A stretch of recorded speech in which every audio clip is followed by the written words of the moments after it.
Roundtable Wrestling Radio for June 21st, Wednesday, first day of summer 2017. I am Innocent, a.k.a. Big O from the Bronx, New York, along with... The one, the only, the Byron from Queens, New York. That's right. It's a New York tang.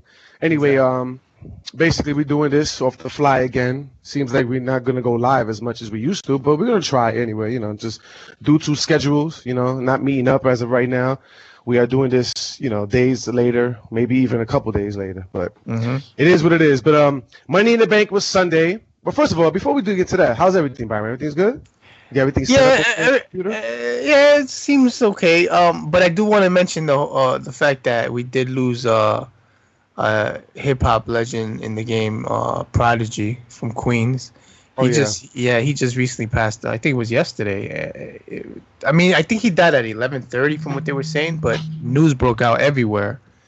Around 3 p.m. Everybody got the word of it, and but that's a legend. No matter how you look at it, man, that guy was around for a very long time.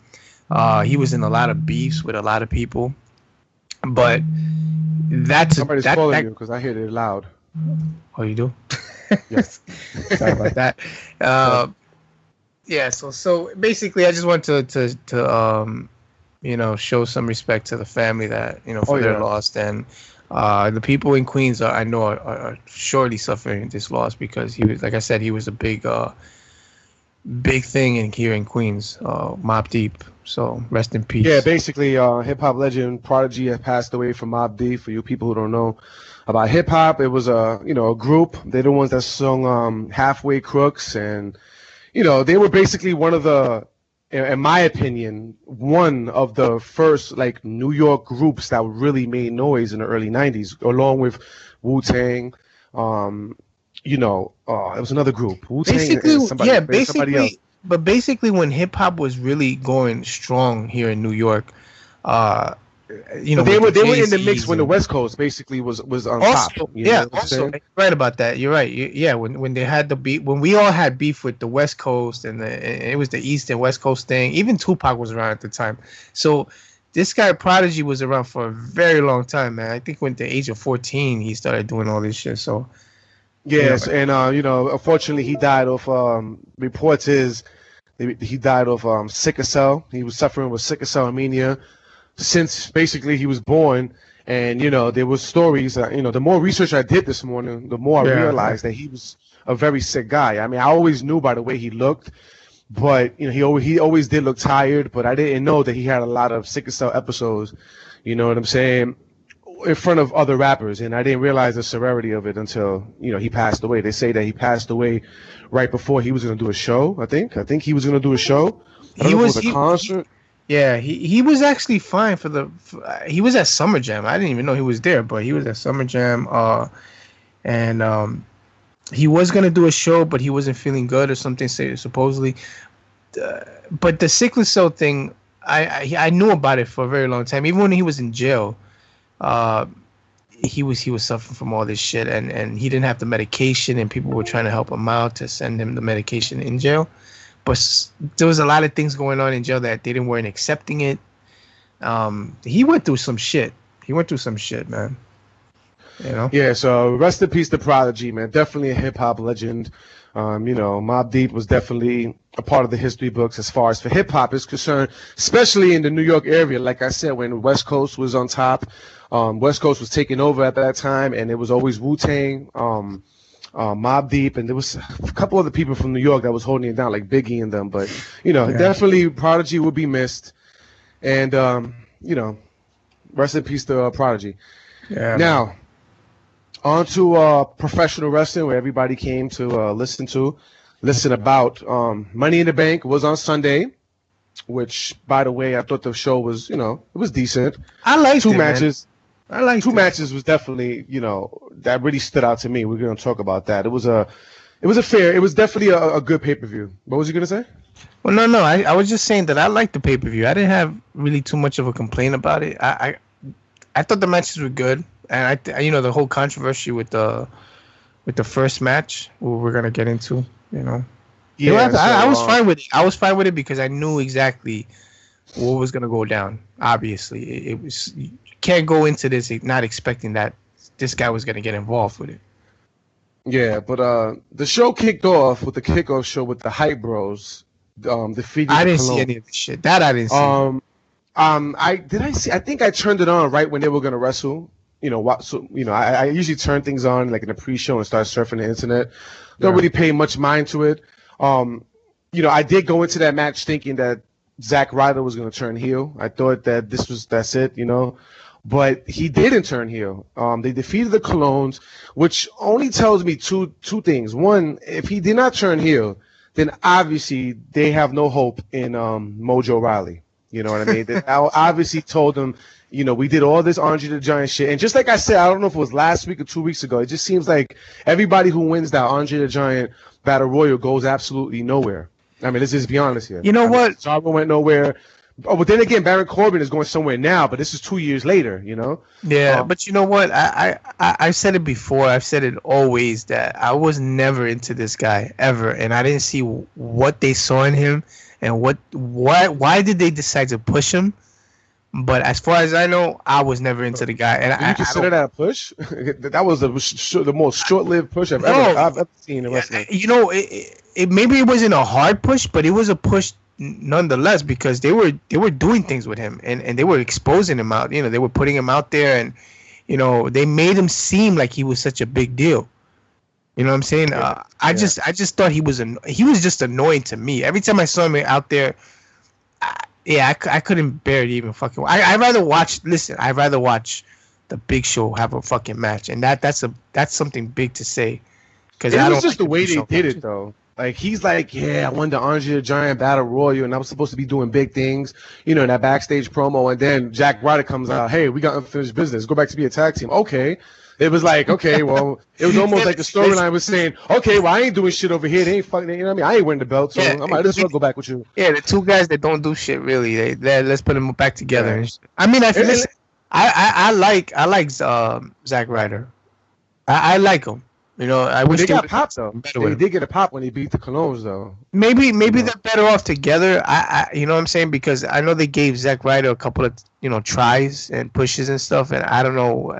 I don't think it was his fault. I just think WWE just at some point don't know what else to do with a character like him, so they just unless they made him win the Andre the Giant Battle Royal, because they knew Zack Ryder was coming back and they needed some sort of steam behind that, tag team. That's the only explanation I could give you as far as for why did they push this guy for the minimum time that they did, and then next thing you know, Zack Ryder comes back a couple weeks later and reform the tag team. Yeah, so. I'm not really. I don't really care about them, to be honest with you. So it doesn't even matter. I don't. Nah, it really doesn't matter. And then the main show starts off with the opening match being the women's Money in the Bank match. Now, I am going to say one thing, and I'm going to admit something. I was wrong about this match. There was times that I stated that this was going to be a botch fest, that this was going to be very sloppy. And when Joey had mentioned it the last time he was on the show, he said, everybody here were pros. And I kind of took it to consideration, but I'm like, yeah, they're all pros, but it's like you got Tamina in there, you got Carmella. It's like, I don't know. I just still felt that it was going to be a botch fest. But you know what? That being said, it was a good match. I was entertained for the very short time that they, entertained me, because I felt like that match went way too fast. But go ahead. No, I was just going to say, no, I was in the same boat as you, man. I just felt like, all these females are going to be in there. They're going to use the ladder and this and that. But I didn't really take into consideration that these females are actually, they've been in the game for a minute and they know what the fuck they're doing. Like the way I was thinking is like you put a fucking one of those old school wrestlers that don't really wrestle much. Like if you put fucking Lana in there, botch fest. It would definitely be a botch fest. Like somebody. Oh yeah, of course. But I didn't. Like I said, Joey was right. You have all these females that are wrestlers, actual wrestlers. So that's why they held their own. They surprised me. Put it like that. They surprised me. I didn't expect it. Yeah.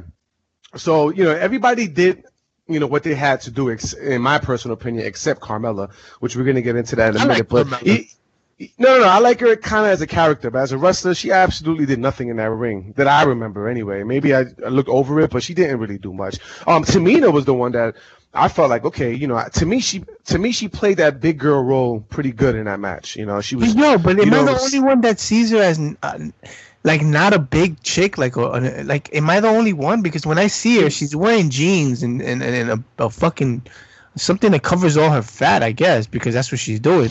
And to me, she doesn't come off like a big chick. You know what I'm saying? She's I don't not know. huge like a Nia Jax, but she's bigger than. Let's put it like this: she is the biggest girl in SmackDown. There's nobody bigger than her. Yeah. You know what I mean, so I guess they're going by as far as for default. But if she were to stand next to Nia Jax, of course Nia Jax would tower over her, or whatever the case may be. But so I felt like she did okay. She did pretty good as being let's say semi big girl, tossing people around. It was definitely an entertaining match. Definitely better than I thought it was going to be. But you could tell, to me, in my personal opinion, when I watched this match, it seemed like they did all the spots right away. Like, they didn't even give us an opportunity to like say, this match is dragging. They did every spot like immediately. Grab a fucking ladder, hit him over the head with the ladder, slam. It was just right away because they wanted to convince the fans that they belong in that kind of match, and right. To entertain us. That's what I felt. So they went doing the spots. It was good. There was not that many botch fests going on. I mean, maybe one or two. Maybe I spotted me, and it came from Tamina, and somebody else. I forgot who it was, but they held their own, man. I was impressed with the match. People were into it. I was into it. I didn't like the fact that they put it as the first match. I thought they probably thought it wasn't going to be all that. That's probably why it was an opener match, but. To me, I liked it. It was good, man.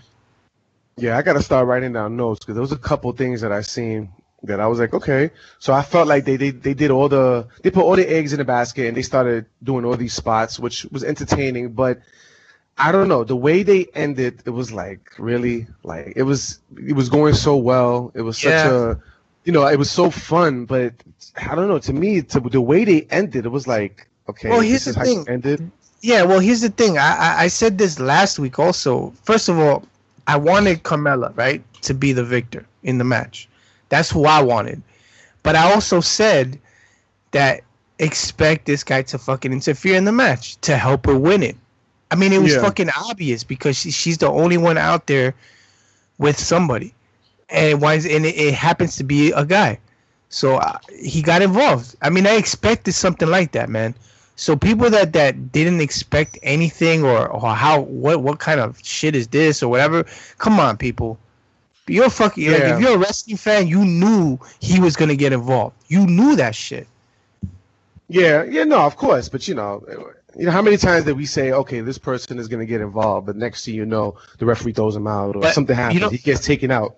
Right, and anyways, so this happened to be a way of making another Money in the Bank match for the females. So they knew what they were doing, and they had everybody fucking crying about it. Which I honestly, listen, I enjoyed it, and I hear what everybody's saying that it kind of fucks up the whole match because this is the first time they ever did it, but they did it for a reason. But the ending kind of felt sudden to me. I don't know. I just felt like they did it. They did all these moves. Was it me or the match wasn't that long? Unless it went really fast. But wasn't that long? To me, it just wasn't long enough for them to even have an ending like that. It just felt like it was a cheap ending. Yeah, like it was going so well, and next thing you know, okay, we're gonna screw everybody out the Money in the Bank and just give it to this person. I think right, and I think it should have been longer. But like I said before, if they were the ones that opened up the pay-per-view, I think they didn't really have too much faith in them, I guess, and they didn't want it to be too long either. Because they probably went into it expecting like what we were thinking. It's going to be a botch fest everywhere. You got females fucking running around with ladders and shit, but they surprised everybody, and that's why they're most likely going to be doing the second one at the SmackDown. So Becky Lynch, basically climbs the ladder, about to get the briefcase, like she was going to win. And, out comes James Ellsworth, who throws her off the ladder, tries to pick up Carmella. Now, this is the point I wanted to make here. There was a lot of people that was giving feedback on this moment. When James Ellsworth looked up to the briefcase, the crowd went bananas. They were saying, yes, yes, yes. Now, everybody was saying, you see, that's a proof that the crowd wanted Carmella to win. No, I disagree. I have a strange feeling the crowd thought that if he grabbed it, he was going to fight for the women's title. That's just my opinion. You know what I mean? Because after she won, right. it wasn't much of a big deal. You know, even on Smackdown, they didn't cheer for her. She gets nothing when she comes out. I think that they thought that if he grabbed it, he was going to fight for the women's title because that smile that he made, it was almost like, oh shit, I'm going to screw Carmella and get this for myself. Yeah. Sort of like what Harvey Wippleman did, like early 2000s. Yeah, no, you're right. You're right about that. And I totally forgot that the crowd was so into him climbing that ladder. See, people kind of don't remember that part because everybody was so like annoyed with the outcome, but yeah, the place was going crazy when he was climbing the ladder and he got the fucking briefcase. And then you're right, everybody must have felt that this guy's gonna go for the women's title. You know, as funny as it sounds, but I didn't hear nobody else say that in no podcast, no review. But that's the impression I got. Yeah, yeah, and you're right. And I actually forgot that that's what I saw in the beginning also. But then he tossed the briefcase to Carmella gave her the briefcase. And then the crowd was like, okay, like that's what's gonna happen here. But overall, it was an entertaining match. Everybody did what they had to do, except Carmella, because I didn't feel like Carmella had no highlights of this match. Charlotte did that beautiful twisting flip or whatever she did in the top rope, which I thought it was great. Just proves that she's still, on top of the game. You know what I'm saying? Even though she lost a lot of her luster on SmackDown. Everybody did what they had to do. Tamina did, Natalia, Becky Lynch, of course. Let me tell you something. As much as Becky Lynch lose, she always, to me, brings it all the time. So, it doesn't matter. You mentioned that she lost it a little bit because she's on SmackDown. Here's the thing. Charlotte was more exposed on Raw because, they were just exposing her and fucking Sasha. You know what I'm saying? Like, they weren't even bothering with the other females. The other females were, like, left behind. Everything was just Charlotte and Sasha. Now she's on SmackDown. It's a totally different world. You got every female being paid attention to. Mm-hmm. You know what I'm saying? So it's a big difference, man. It's a big difference. So she has to hold her own now with all the females that are there because every female is being exposed. Yeah, basically, and look at the difference, man. Look at the difference with she jumped ship. What are they doing with Sasha now? They're doing shit with her. Exactly. But let me make a quick point about Charlotte. You know what I like about Charlotte's character? She's getting pops when she's coming out. I'm not gonna lie. It's not like the crowd is not behind her, but she hasn't been acting like a baby face like that. She's still snobby. She's still telling people to shut up. She's still acting like the queen, like she was in Raw, which I absolutely love. I never liked the fact that I never understood wrestling when you have a bad guy, a heel who's so disgusting, despicable, the way they act, and then when they become a good guy, they're so white and so plain and like waving to the crowd and smiling. I never understood that. I like the fact that she's keeping her edge. Yeah, I hear you, man. That's exactly why I like Charlotte because she's still, no matter what, even if she's playing a babyface, she's still the same chick that everybody was into. Except now she just has to really stand out with all the females that are around her because they're all players. And she's doing it because when she's doing moves like that, she's definitely outshining everybody else because there ain't nobody else doing that. Because let's be honest here, the highlight of that match was that move. You know what I'm saying? And that came from Charlotte Flair. So, right. Well, I don't remember every move. I have to look at it again. But yeah, I mean, people are into her because she knows how to do. She knows how to wrestle. She knows how to speak on the mic, and she acts like a snob. So that's good. Yeah. So definitely a good match. To me, it ended really, really suddenly with a screwy finish. And I am gonna say I like I said before, I am liking James Ellsworth's character now. I couldn't stand him in the beginning, only because the role that he's in right now, I feel like it's fit him perfect. they need to keep him in this role for a while, to be honest with you. And if he's not going to be with Carmella in the future, he needs to be with somebody else. You know what I mean? Because this is the role that he needs to be in. Not wrestling, not beating AJ Styles, none of that. This is the role, the obnoxious, annoying guy that you know will get beat up in the streets, but he's still acting like, he's something. I like it, So, yeah. And, yeah, and you're right. I do like him in this role. I didn't have an issue with him before first of all, when he joined Carmella, I was into it. You know what I'm saying? I wasn't like fiending to keep seeing them and shit, but I thought it was funny because, you have this guy that looks like a fucking alien trying to hook up with this chick. And obviously this chick is not really into him. She's just using him. And it's so fucking, like, you could see it. And he could see it with, it's just that he wants to ignore it because he's so into her. You know what I'm saying? And this is this is the kind of shit that happens in real life, and I'm sure of it. So, yes, this is exactly what happens in real life. This is what I like about the character. James Ellsworth, is that guy that in real life that is hanging out with a good-looking girl who he's not very good looking, and eventually he's gonna get the ass because he's such a bestie to her. You know what I mean? Those are the kind of guys you got to watch out for. Let's just say that. Yeah, pretty much, exactly. Because I've seen it plenty of times, man. Like, what do you do hanging out with him? Yo, I'm just friends with him. I know a lot of dudes that are like that, and I be telling them, yo, man, and they be like, no, I don't know what you're talking about. Come on, man. They just hard-headed because they just really into the chick. But look, he's doing his thing with her. It's working. Like I said, I like Carmella, and I like the fact that she has somebody on her side to make her stand out because, they're both a duel. You know what I'm saying? None of the females have anybody with them. It's just her. So I like her personality. She comes out there. She thinks she's all that. She knows how to speak on the mic. That's a good thing. Yeah, she does. And she has a lot of charisma, and she's comfortable. She never showed that she wasn't comfortable, even though she would get no crowd reaction, or she's like the bottom of the barrel.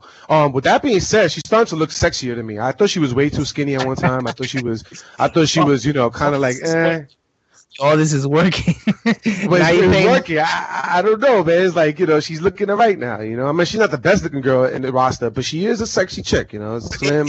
Yeah, you know what it is? I don't even think she's like so sexy. I just think that her personality is really what makes her stand out as a sexy chick, you know what I'm saying? She just looks like a fun-loving girl that you could just hang with. Like, let's go chill, Yeah, exactly. So...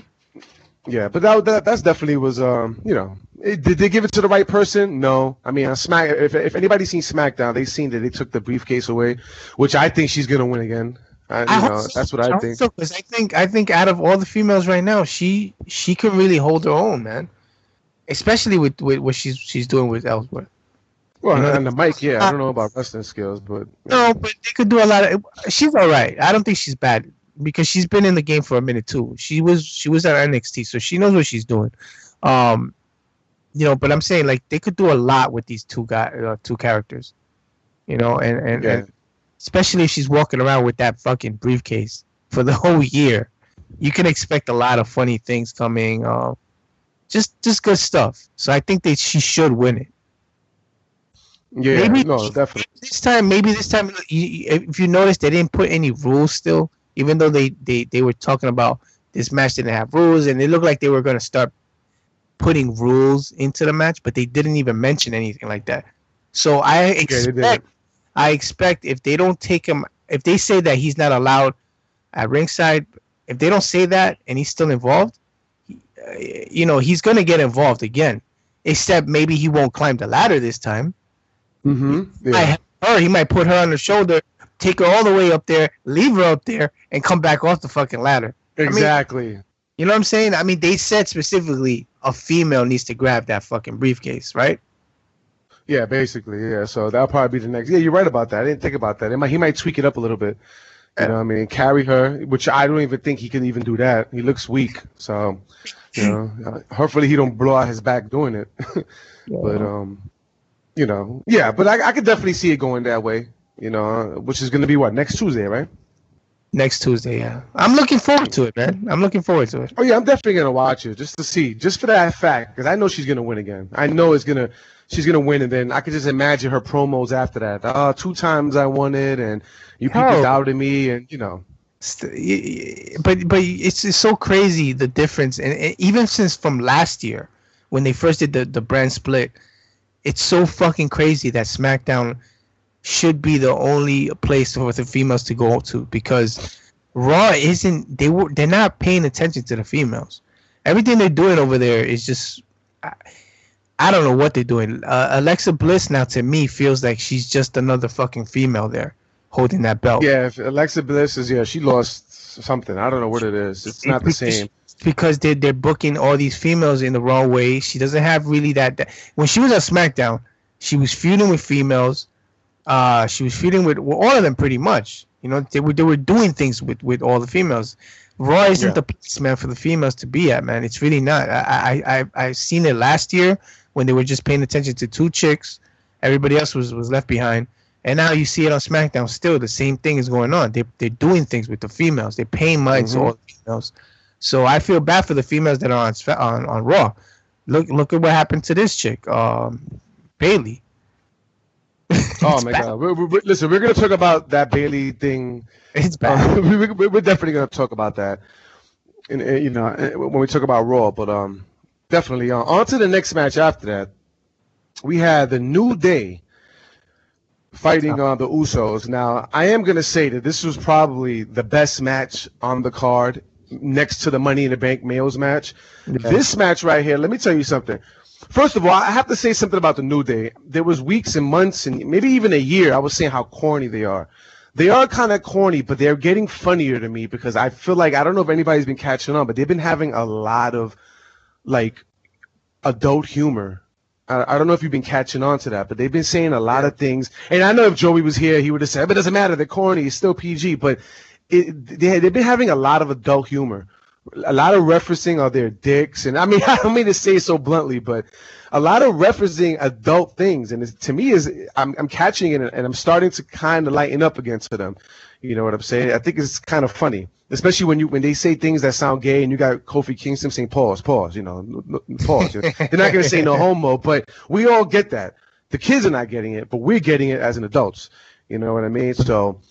With that being said, this match was a really, really fun match to watch. I'm not going to sing a lot. I didn't think this match was going to be as good as it was. Can I tell you what? First of all, I'm not into the New Day at all. All right, so when they're saying all this stuff, I kind of pay no mind. I kind of walk away from the screen and I go do whatever until they're done. So maybe you're right. I don't know. I haven't heard them in a minute. I'd rather not hear them. But if you're saying that they're doing things differently, then I'll probably just pay attention to them a little more just to see if there is anything that. I mean, it's not damn out funny, but there's little moments I've been hearing. You know, I'm like, oh shit. Yeah. So, but I actually wasn't really wanting to watch this match, and I swear, because see, I didn't watch it live. I work around that time, so once I get out of work, I come home, I get everything ready, and I sit back and I watch it. So I was ready to fucking fast forward this match and skip it. I swear. But for whatever reason, I sat back and I just decided to watch it. And I'm glad I did, man. Because you're right. That match was fucking awesome, man. I enjoyed the hell out of that fucking match. It was good. I mean, it was a really good match. I mean, I don't even remember the last time these two teams had chemistry the way they did with other tag teams, the way they did on Money in the Bank. Like, it was a really fun match. A lot of close finishes. I mean, a lot of close finishes. I mean, you know how many times I thought that the match was over and somehow the Usos or somebody came and interfered with the count? It was a great match. The Usos definitely are great heels. You know what I mean? They're the way they're acting, you know, the way that they're breaking the count when it's almost a three is just. You know what's crazy is that I also said that I wasn't feeling the way they were dressing up in that ring, because they were both dressing differently. But if you notice, they're starting to dress the same now. You know what I'm saying? Like, they're coming out with the same fucking shirt, the same jeans and shit. But they're acting real heelish, and I like it. I'm feeling the whole vibe now that they're giving me. Before I wasn't, because they were still having that heelish thing about them, but they weren't looking identical. Like they were trying to just look apart, and if you're being a tag team, and you gotta look like your partners and shit. But they're starting to look more like partners now with the gear. Yeah. The gear is what got me not wanting to even care about them. But they're doing it now, which is good. Yeah, I like them as a heel tag team. Is definitely a breath of fresh air compared to what they were. Because I'm not gonna lie, I never liked the whole face paint and. But they always had good matches though. That I can. No, they always did, but it was just I don't know, it was just them. I never liked the fact that they're trying to be hood, but they dress like old Samoans. But it's just I don't know, it didn't work for me. You noticed that the Samoans wanted fucking dress with their baggy jeans and hats and braids and all that shit. I've noticed all Samoans be doing that shit. So they all do that, but when they're on TV, they got to be a fucking Neanderthal. You know what I mean? A fucking a caveman who don't know English and shit. It's just I don't know. And with them, they wasn't like Neanderthal characters, but they were like, okay, we're gonna cater to our roots, and we're gonna do this dance, and we're gonna put face paint on, but. We're gonna like hip hop, and we're gonna talk, and we're gonna have hip hop music coming down. You know what I mean? Dressed as 1980 Samoans. I just didn't like it. I never liked that. You know what I mean? But it was a really, really fun match to watch. Definitely, by the ending of this match, I already knew that this feud is definitely not over. They're definitely gonna have more programs because there's no way that the Usos is gonna slither out and walk out. The match. You know what I mean? Yeah. And lose by a count out. And I don't mind. If they could have matches that like they had on Sunday. I don't mind, man. I mean, just keep going and keep making it interesting. Yeah. So it was definitely a good match.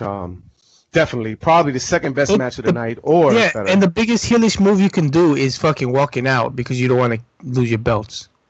Just the biggest heelish move. That right there just certified them right there as being fucking despicable heels. Yeah. You know what I'm saying? And it was great. And they played it lovely. They look like heels. They act like heels. Their music is like heels. You know what I'm saying? Even though I still rather them with the old music, without the Samoan chants. But, whatever. It's good. And then the day one-ish, basically meaning day one shit. You know what I mean? But in so many words. But it's good. Definitely good.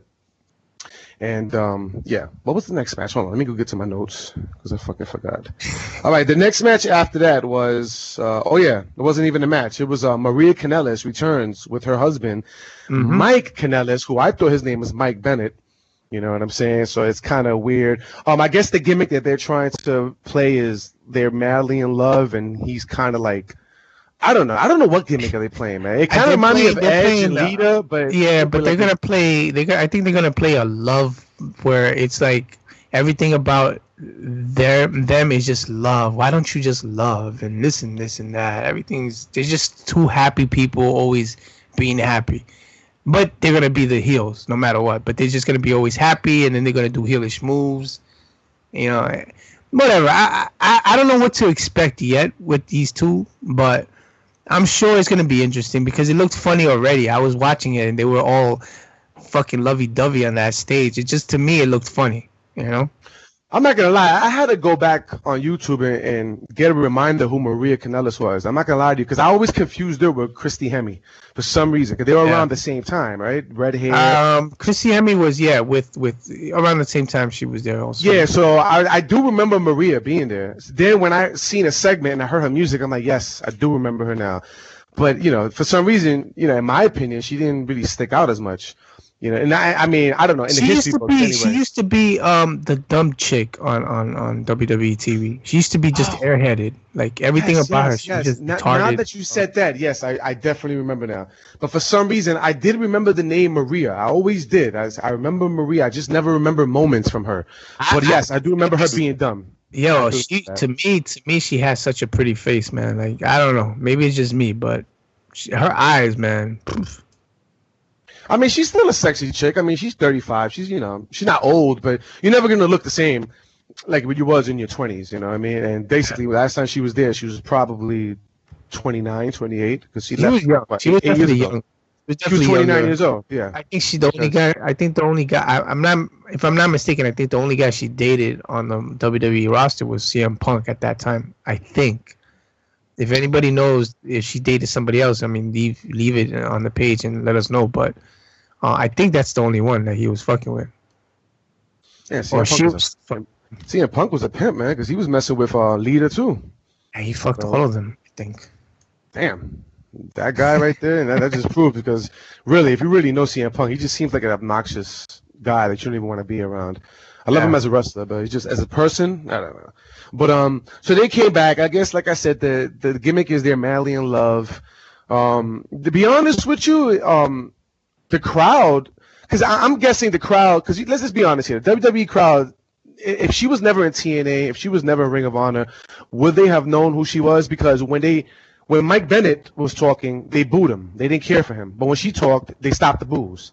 You know what I mean? So it's almost like they must have knew exactly who Maria was. You know what I mean? And for what I understand, I didn't really watch much of her on TNA. I did see her in TNA, yes, but I never was a huge fan that I had to see everything of her. So, for what I understand, she made a pretty big name for herself, in TNA and independent. So let's see how this goes. I mean, you know how WWE is. In the independent scene, she did make herself a big name with her husband and shit. When they were in TNA, she was already recognized by a lot of people because she was with that dude. So they went into it as a big name, I guess you could say, in the independent scene. And let's see what happens. It wasn't able to. Yeah. No, I'm just saying it wasn't just her. I think they both being together is what made them stand out. Yeah, okay. No, I hear what you're saying. No, I definitely understand that. Because every time for the last 4 or 5 years, every time I heard Maria, I heard Mike Bennett. So, and the fact that he didn't bring the Bennett name, I'm guessing maybe he can't. Maybe WWE either didn't want to, or that belongs to TNA. I don't know. Or maybe they really did marry like that, and that's really his new name. Yeah, okay. Imagine that shit. You'd be like the only fucking pussy whipped dude to fucking take your wife's name instead of your own, but whatever. Dude, there's a lot of guys that do that shit. But, hopefully WWE, if she's able to do something, hopefully they don't put the stop sign on her because she's 35, because you already know how WWE is. Once you hit a certain age, they don't really care much about you. She's still looking good. She's not ugly. She's pretty. So, let's see what happens. Because we all had high hopes for Mickie James, and look where Mickie James is at. I mean, I had really high hopes for Mickie James, and she has done absolutely shit in this company. Well, you know what? She's already been here for like eight months. I'm just glad that she's on SmackDown and not on Raw, because I think on Raw, if they're planning to use her for anything, which I think they're most likely gonna do, because I saw her on TNA and she was I think getting into altercations with the females. Maybe she didn't wrestle, but I know she was on that mic yelling at them. I think she was the commissioner, if I'm not mistaken, right? When she was on TNA.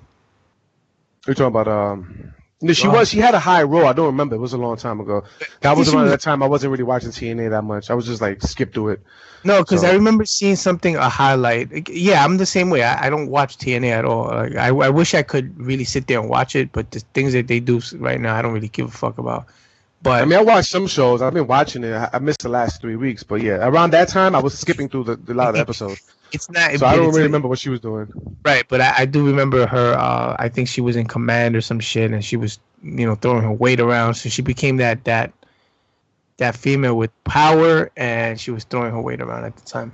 But I think if they're gonna use her, they're gonna use her in a role like that. But I don't know if she's gonna wrestle, because I don't think she's a wrestler like that. When she was in old school WWE, I don't think she really wrestled either, if I'm not mistaken. So. The best memories for Maria Kanellis, when she won some award on TV and WWE, and Batista cut her off and basically was cutting a heel promo. I do remember that. He went crazy on the awards. I think it was the Slammies Awards. She won some Slammy award, and I remember. Oh, you're talking about WWE awards. Yeah. And Batista came and cut her off during a speech and started cutting a heel promo. So, that's what I remember Maria Kanellis mainly for. But she's back. Are you excited? No, I don't really care much about it. I mean, hey, let's see what happens. Maybe it'll work. Yeah, I'm the same way. I'm not like, oh wow, yes, they got them. No, but they made news. Like people was like around the time they were supposed to come back, they made big news that her and Mike Bennett was coming, and I'm like, okay. And you see them, it's like, okay, let's see what happens. Yeah, exactly. That's the same way. I just want to see what happens with these characters now, because either it's gonna fail or it's gonna do good, one or two. So I'm just looking forward to seeing what they do with them. Yeah. And so the next match after that was Naomi defeating Lana. Now, with this match, of course, I said to myself, okay, first of all, why is this on a pay-per-view? Why would you book Lana in a one-on-one match if she never had a one-on-one match? With that being said, Lana did, kind of did better than I thought she was going to do. I mean, she showed a little aggression, but overall, this match did absolutely nothing for me. Nothing at all. I'm the same way. I thought she did better than I thought she would. She held her own. She held her own with Naomi. I think Naomi also tried to put her over as much as possible, but yeah, of course. You're right. It didn't really do much of a fucking thing for Naomi. It did nothing for me. It did absolutely nothing. The only thing that would have made the match more interesting is if Naomi actually lost the belt, and that would have been like, oh shit, she lost it. Like, and you know what? And one thing I'm gonna say about Lana's new gimmick, like her coming down with that music, dancing, I don't know. It's just, to me, it makes her look less sexy. It makes her look less sexy to me. And is it me, or she lost a lot of her sex appeal, man? Like, she was a real sexy woman when she first came to WWE, man. And yes, she's pretty. Don't get it messed up. Yes, I would bang her if she was right in front of me. She's a very beautiful woman. But I don't know. I think I liked her better when she was suited up with Rusev with the high bun. I thought she was so fucking good looking around that time. Yeah, I'm gonna say I think you're right, and I think just her being in that ring, I think she's gonna be wearing all these weird outfits now, wrestling. Yes, it's weird. And then it's like now the crowd is screaming, "We want Rusev." You know what I mean? Like it's almost like saying, "Okay, we got you. Now we just want Rusev back." Like. Yeah, but let's see what happens. Maybe I don't know. I like the way she did look when she came out with that blue dress the first time, when she interrupted everybody at that Money in the Bank interview that everybody was out there, that segment. And she looked good there, but on the pay-per-view for some reason I think her hair looked I don't know what it was, man. It was just something about it. It just didn't look sexy to me. I think it's her wrestling and wearing those weird whatever she's wearing. I think that all that is gonna start coming out, I guess, and she's not gonna look the same, like with the, like you said, the bun, the mini skirt with the she looked like an office lady and shit. Like she's coming that was when Lana was bad, man. Like she was really. I'm not saying she's not bad, but I like that look better as far as for TV is concerned. Yeah. You know what I mean? But yeah. So this match was what it was. Naomi beats her. Wow, big surprise. But not for nothing. Naomi didn't look that good in that match because this chick was fucking her up. And, like, it was almost. It reminded me almost of Nakamura and Ziggler when they had the match. Like, why is Nakamura getting his ass beat so bad by Ziggler? Yeah, but with that being said, as far as for a pure athlete as a wrestler, Naomi will wrestle circles around Lana. Yeah, but I'm just saying it didn't really make her look strong to a chick that doesn't really know how to wrestle. The girl that doesn't know how to wrestle came off as, oh shit, she kind of went at it with this chick and she held her own, just like we said. Yeah, definitely. But yeah, it was what it was. It was one of those matches that if you had to take a shit, you'd take it right there and then, because you if you would have missed the match, you would have missed absolutely nothing. Take it right there, right in front of the TV. Yeah, right. No, not even. You could walk away and not worry about missing anything, except Carmella coming in to tease that she was gonna cash in the Money in the Bank. But that's so cool, and that's what I forgot to mention. I like that. She came out there. She's like, "Yeah, I'm gonna use." No, just fucking with you. It was funny. That part was kind of funny. That's her character, dude, and I like that, man. Yeah, it was cool, But other than that, that was probably the only highlight of the match. Carmella coming out, basically acting like she was gonna cash it and then walked away. So it was cool. And the next match after that was for the WWE Championship. Jinder Mahal defeats Randy Orton. Now, what did you think about this match? It was good. It was all right. I think it was definitely better than the first one. Definitely better than the first one. People were really behind Randy Orton, and that's because they were in his hometown, obviously. But that also helped the match because people were so into it. You know, it helps when you're in an environment for these guys. When these guys are in an environment where there's so many people behind the match, and it comes off on for the people that are watching it at home, it comes off better. You know, because that's the way I took it. Like everybody was so into it. People are yelling and they don't like Jinder, and you got his two cronies out there, you know, trying to work for him to win the match, and you know, and also you have fucking Randy Orton, Orton's fucking father out there, and you have the other 4 old guys out there that used to be wrestlers. You know, there's a lot of things going on, you know, and it was interesting, and I enjoyed it. Yeah. Really all the old wrestlers was out there. That Baron Rashke guy needed to calm down with his claw. I guess he didn't realize how stupid he looked. I don't think he saw the Q sign that said, "Yo, stop already. You know, you're taking up too much time."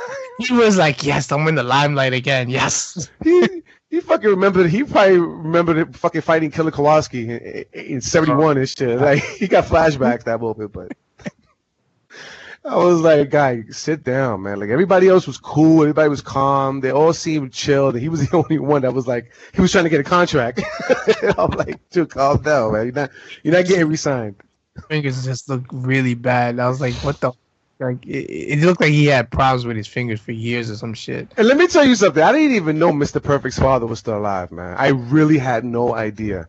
And when I seen him, I'm like, wow, he's still alive. Like Jesus Christ. You know what I mean? You know, but he looks healthy. I'll tell you that much, man. God bless him. He looks healthy. Him and Ric Flair, they look healthy. Sergeant Slaughter needs some Insure and, you know, whatever. Anyway. Sergeant Slaughter. I don't like that. But the story. When I went to I think it was at one of these events, I saw him and he was at a booth and I walked by him and I was like, "Oh shit, Slaughter." And the fucking guy that was representing him, I guess, kind of stood in front of him and said, "Sorry, are you gonna take a picture with him?" I'm like, "Okay." He goes, "Okay, it's $20." I forgot what it was. I think it was $20, $50, some shit. I was like, "What? Get the fuck out of here! Why am I gonna fucking pay $50 to take a picture with Slaughter?" $50? I think it was $50, some shit like that. Sergeant Slaughter, like who's not even relevant? Yeah. Oh no, you say you was a kid, so he was probably on TV, right? I don't remember, man. I just know that what just bothered me is that he thought he was that important that the guy stood in front of him, because I was like, "Oh shit, it's Slaughter." He stood in front of him and said, "Excuse me, do you want to take a picture with him?" Okay. And then he was like, "Okay, well, it's gonna cost you this much." I'm like, "What?" Like this really came off to me as this motherfucker really thinks he's that important. Yeah, well, you know, unfortunately, a lot of wrestlers are like that. You can't get no picture with them. If you go to these like signings or these conventions that advertise a lot of these wrestlers, you know, to be honest with you, when you go over there, you're gonna have to pay for autographs and pictures, and it's obviously it's just the way they. There are some that won't charge you, but they are most of the time they try to get money. When I was a little kid, I don't know if I ever said this on the show. I probably did. But I actually met Mr. Perfect. He was out here in New York somewhere, and he was signing the autographs. And I remember I was on the line I was a little ass kid, so I don't know why I even stayed on the line that long.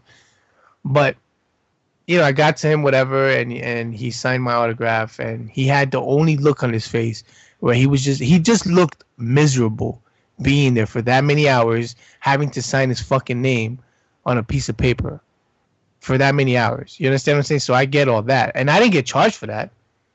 You know, I didn't get charged. That was nice to him because he could have. Yeah, he could have. But he was actually signing all these autographs for free. You know? Maybe he didn't come off as a friendly guy because he looked like he was just tired. Maybe that. And I understand that now. You know what I'm saying? But come on, man. Having somebody to step in front of you and say, "Hey," and put his hand out and say, "No pictures," or whatever. He charges $50. Get the fuck out of here, man. Well, hey, it's going on to this day, man. You know what I mean? Randy Orton is known to be a miserable human being. I mean, you heard about the story about the guy who took a picture of him in the gym, and next thing you know, Randy Orton came up to him and said, "You better erase that, or don't take pictures of me." Basically gave him a little threat. So, I guess everybody's human, man. Work gets to you after a while. But so on to this match. So basically, the obvious happened, which there was reports about it, but I thought it was going to be Jinder Mahal, where they tried to attack the legends. Randy Orton's father tried to get in the face of the Singh brothers when they were getting kicked out, and the Singh brothers came back and started roughing up, Bob Orton Jr. And the only main problem I have with this match, even though it wasn't that great, it wasn't bad. Jinder Mahal, he tried. I'll tell you that much. Was the ending, man? The ending was exactly the same way he won the title. He took the Singh brothers, he roughed them up, he threw them on the announce tables. He did all these moves, went in, and he just got caught with the finisher and lost. You want to know something? I went into this match, hoping Jinder was going to win. And I remember saying this on the show. I think it was this match that I said that I hope they don't swerve, or because you know how they've been doing this hometown thing. Everybody keeps losing in their hometown. Yeah. I thought they were going to do a swerve because of that, because everybody kept losing there. And they were going to give it to Orton. Thank God they didn't. But I went into this saying if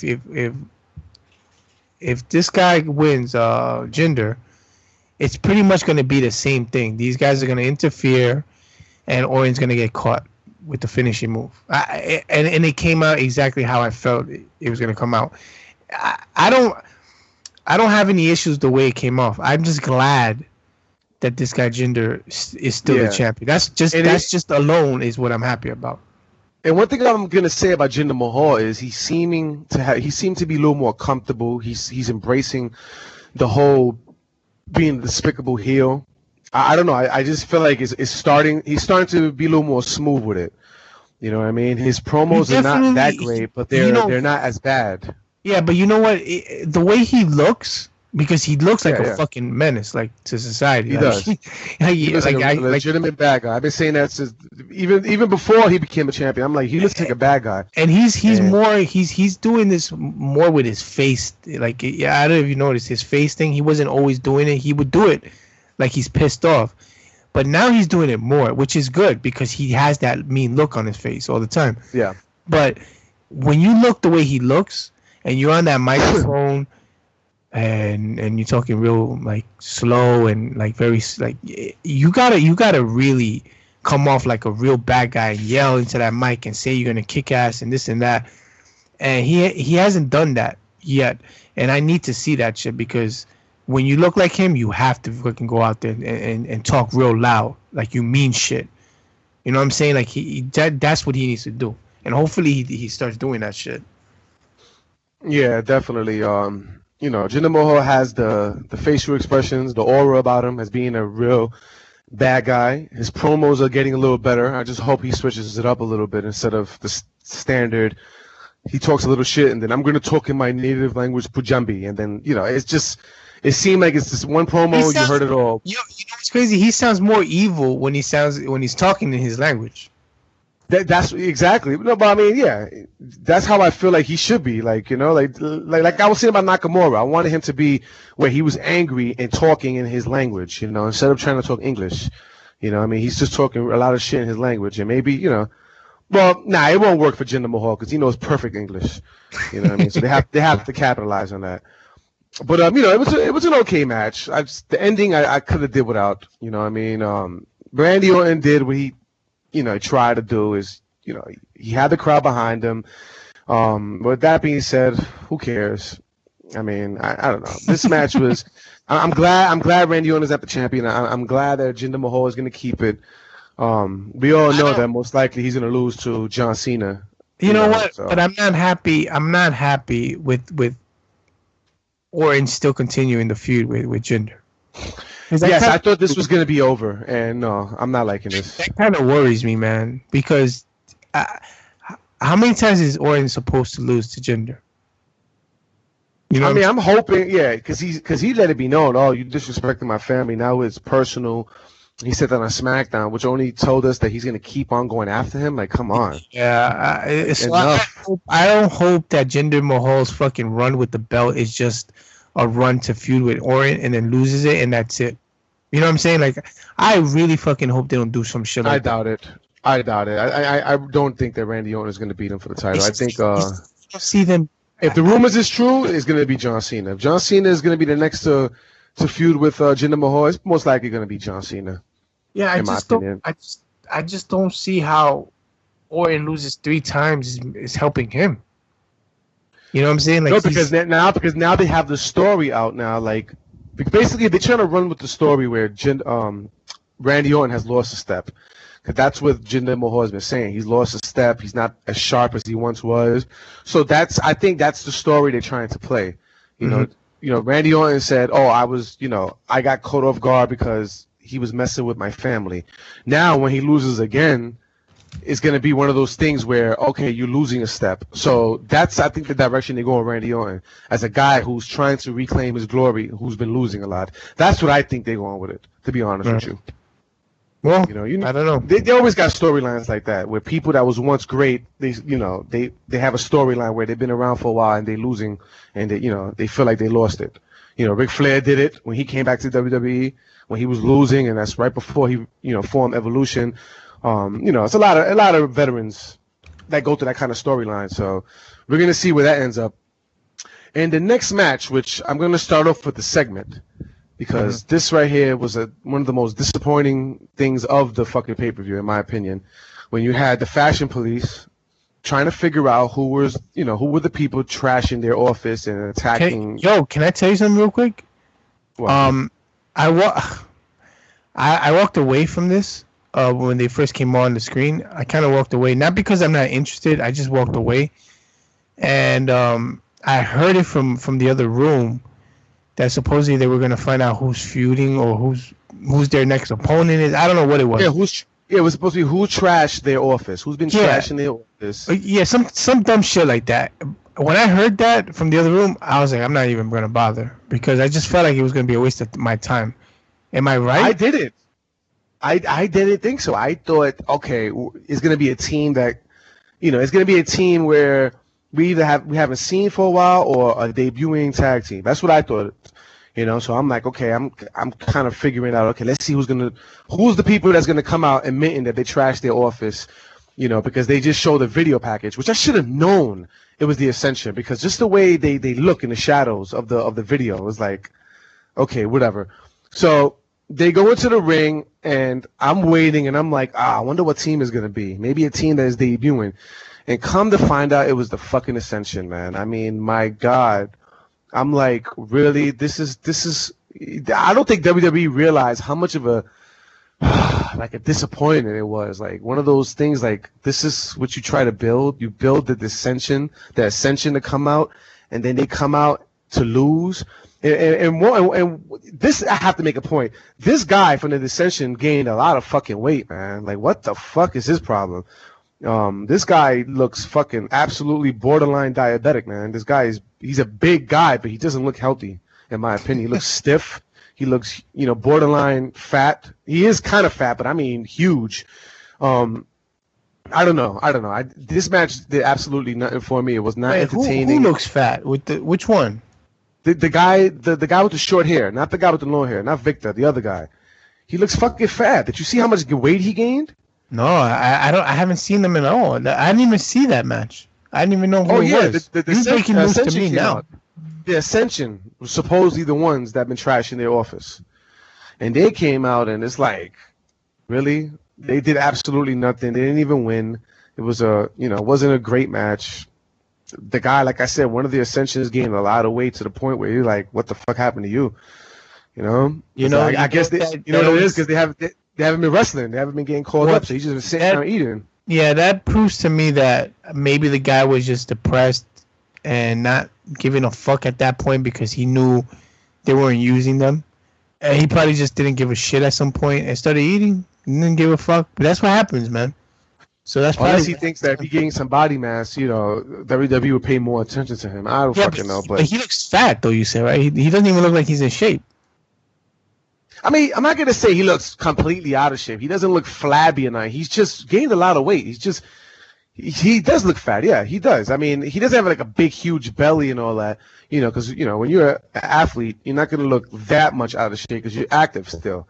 But I will say, he better keep up doing what he's doing, because if he were to stay home for months and months, he's gonna get fat. He's gonna look unrecognizable, because to me, he looked really different. I don't know. You gotta see him. He looks pretty big. I'm gonna check it out. You know what I mean? But this was a waste of a match, an absolute waste of time on a pay-per-view, absolute waste, which only tells me that maybe it's not even them who trashed the office. I'm gonna go and say that maybe another team has been doing it. They just decided to come out because they needed a little spotlight on the pay-per-view or something. But how stupid is that you're building a feud with these guys with somebody just trashing a fucking office? It's just stupid. Like, yeah, it's supposed to be funny. That's why. I know, but it's just like, come on, man. You can't come up with something better. You trash my office. Yeah, it's just supposed to be funny. I don't think it's really meant to be taken serious. I think this is one of those things where you're supposed to be like, oh shit, haha, and that's it. Nothing funny. And it wasn't funny. Seeing the Ascension period, I've never was into the Ascension. I never understood Joey's, love for the Ascension. I'm not gonna say love in a bad way, but I mean, like, he really was behind him. And I never liked the Ascension. I felt like they were the fake Legion of Doom. Even when they tried to change their look, just something about them. They look like old veterans that are trying to make a comeback. To me, in my opinion, I don't know. They just don't look. They don't look good, But they lost, thank God, because I think I would have been upset if they would have beat Breezango, to be honest with you. And for the main event, it was the Money in the Bank, which Baron Baldwin, out of all people, won the match. Now, there's something I want to say that happened in the beginning when everybody was coming out. When Nakamura came out, which was, I guess towards the second to last, Baron Corbin came out and attacked Nakamura. Now, one thing I am going to say about this, I felt like WWE did this for a reason.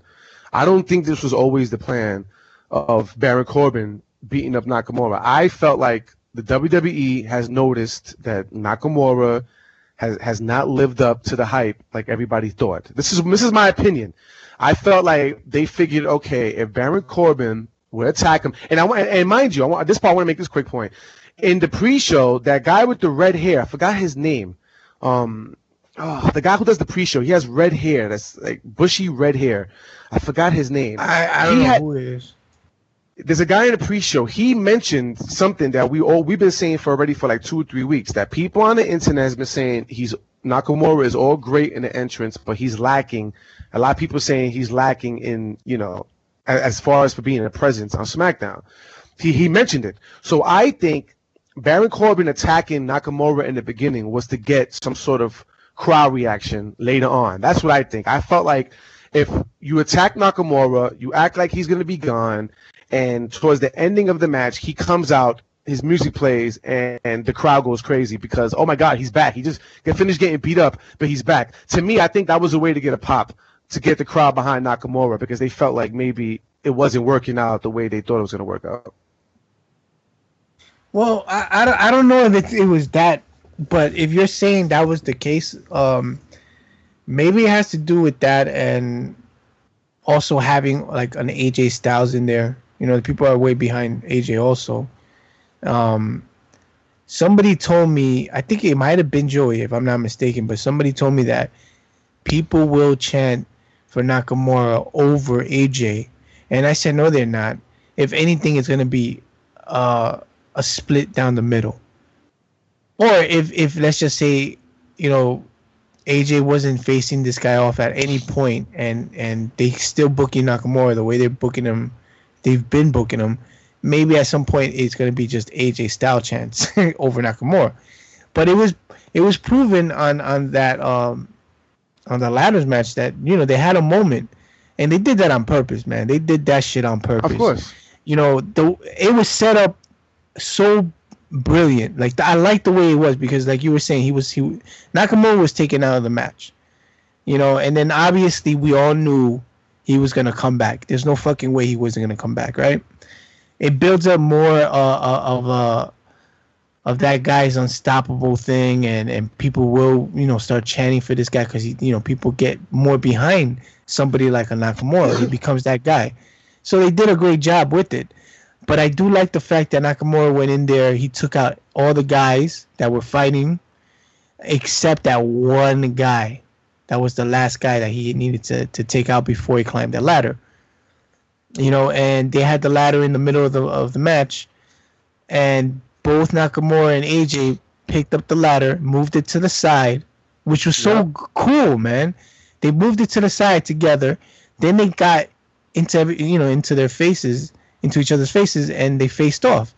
Man, that crowd was so into that shit. So was I. I was marking out, man. I was like, you know what I loved about that little exchange between him, because they right away started exchanging forearms to the face. Yeah. If you watched the Wrestle Kingdom match, those were some of the brutalest fucking forearms that they had in that match. I'm talking about they were nailing each other with those forearms. And I felt like they were like, okay, let's go straight into what we were doing in New Japan. And they just started just nailing each other with the forearms. It was almost like this is the continuation of the match we just had last year. You know what I mean? In Wrestle Kingdom, which was a great match. If none of y'all seen it, an absolute great match.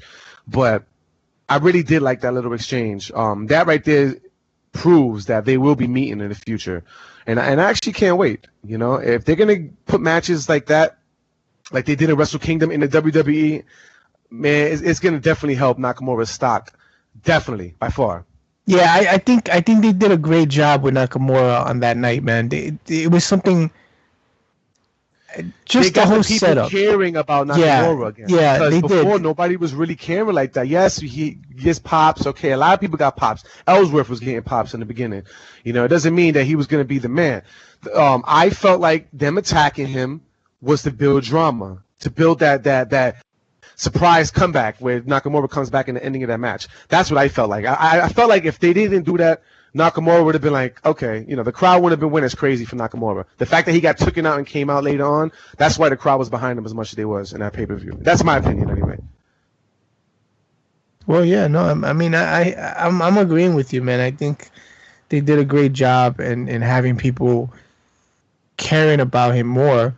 I mean, obviously he doesn't need it, but the way they've been booking him, he needs a little bit of a different approach for people to get more behind the guy, because they want him to be that guy. They want him, but they just have been booking him poorly.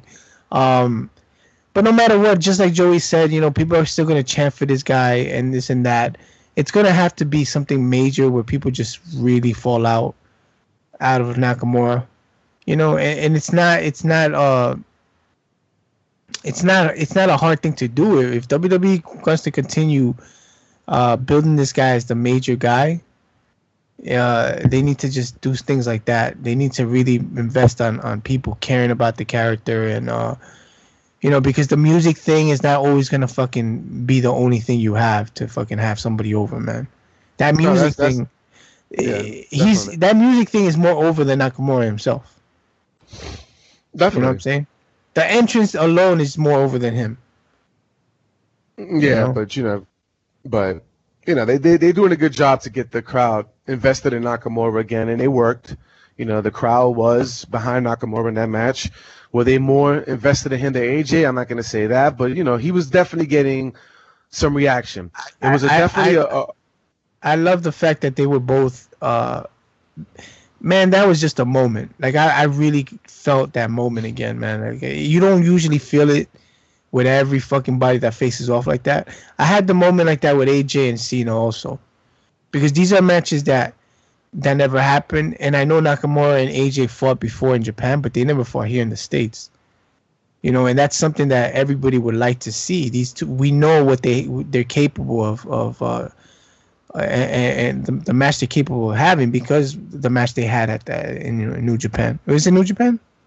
Yeah, it was New Japan, Wrestle Kingdom. Imagine a match like that here in the States on the WWE platform, and having maybe even outdo that match.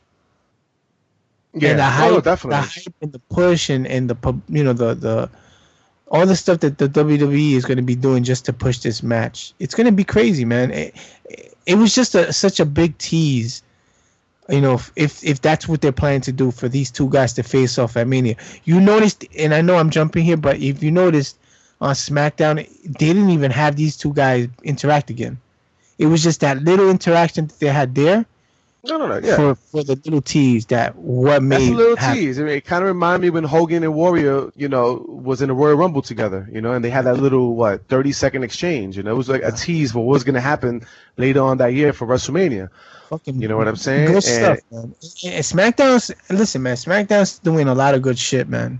Yeah, I'm sorry, but the match was good though. The match was definitely good. I actually thought it wasn't going to be that good. In the beginning, I was like, okay, this is lacking. What, the ladder match? Yeah. At first, in the beginning, the first 5-10 minutes, I was like, oh man, this is not going to be a great match. But it turned out to be a really, really good match. I went into this hoping it was going to be because you got all the fucking top guys, that know how to wrestle and throw themselves all everybody. Over. Yeah, skilled to use a ladder. You know, I was hoping this was going to fucking be a crazy match, which winded up being a crazy match. I mean, the things that fucking Sammy was doing. Yo, Sami Zayn, man. Yeah, Sammy. I'm telling you, Sami Zayn is one of those people, man. It's just like you put him in one of those ladder matches, he's gonna shine regardless. He's not gonna care who you put in there to try to outshine him. Sami Zayn is gonna have a moment. All right, he had it even in the year before that. Remember the Money in the Bank before that? Him and Kevin Owens was going at it. Yeah, it was a really, really great match, and Sami Zayn is definitely on top. You know, as far as for wrestling performances is concerned, he may not be on top of the company, be a top star, but you know, he's definitely there. He's the guy that you would guarantee a great match out of him, especially in that kind of a match, that kind of environment. The match was really good. Baron Corbin surprisingly won. I mean, let me tell you right now. You know, somebody told me that they felt like Baron Corbin was going to win, and I said to myself, really, Baron Corbin? And I actually thought about it, and I said to myself, you know, it could be maybe they are setting him up to win because if you remember the last couple of weeks, you know, Sami Zayn has been beating Baron Corbin, you know, really fast, 10 seconds, 15 seconds, has just been defeating Baron Corbin. I don't even remember a match that he won in the last month or two. You know what I mean? And I felt like maybe he is going to win because he is losing a lot. Maybe he's putting everybody over. Everybody's going to go over as far as for single matches, but when the time comes for the Money in the Bank, bam, he's going to win, and that's it. He's going to start the Baron Corbin era. And the guy who told me, which I forgot who it was, actually was right. Baron Corbin, Barrett Baldwin, out of all people, won. I don't know if I have a problem with it. You know, I did say before that I felt like Baron Corbin has gotten better, but he's still lacking something. I don't know if it was the right time now to give him the Money in the Bank. I kind of don't feel like it was the right time now. I understand why WWE did it. They couldn't give it to Nakamura yet. They couldn't give it to AJ Styles yet because, you know, later on in the future, one of them is going to be fighting for the belt. But they couldn't do it yet. Dolph Ziggler, of course, even though he puts on great performances, there's no way they could have gave him the Money in the Bank yet. I mean, ever again, because, you know, the status that he's in right now. And, you know, you got Kevin Owens. I don't know. Kevin Owens is doing too good to be the face of America. So I felt like, you know, he's definitely wasn't ready for that. How crazy is it that this guy, Kevin Owens, man, is out there wrestling in a ladder match with a broken thumb? Yeah, I forgot he had a broken thumb. He has a broken thumb and he's out there fucking wrestling. I'm like, holy shit, man. This guy is crazy, dude. I know me. If I have a broken ass, listen, when I had a broken toe, I was afraid to go anywhere because I didn't want nobody to step on my shit. I was afraid to go into a fucking a lounge because I didn't want people to step on my shit. This guy out there fucking with a broken thumb, picking up ladders, getting hit, tossed around. He took some nasty bumps. You know, yeah, so when you're getting paid thousands and thousands of dollars, shit, that should get me up my seat too. Damn, I don't know, man. But I felt like, you know, I know the reason why they gave it to Baron Corbin. I felt like he, you know, it was fresh, it was new. You know, it's the only person that probably makes sense to win because, like I said, everybody else, Nakamura is too soon. AJ Styles already had the championship. You know he's going to get it again in the future. Kevin Owens is doing a great thing being the face of America. Sami Zayn, of course, is not going to win, and Dolph Ziggler is not going to win. So, but then again, you know, if I had to choose, I would have probably chose Sami Zayn over Baron Corbin, to be honest with you. You know what I mean? But I guess they figured they needed Baron Corbin to be in a certain status, because Sami Zayn is in a status because of his wrestling ability. Baron Corbin is not there yet, so they felt like maybe the Money in the Bank was going to get him where they wanted him. You know what I mean? So, overall, it was a really good match. Do you have a problem with Baron Corbin winning? Baron Bolden? Did I what? Do you have a problem with it? I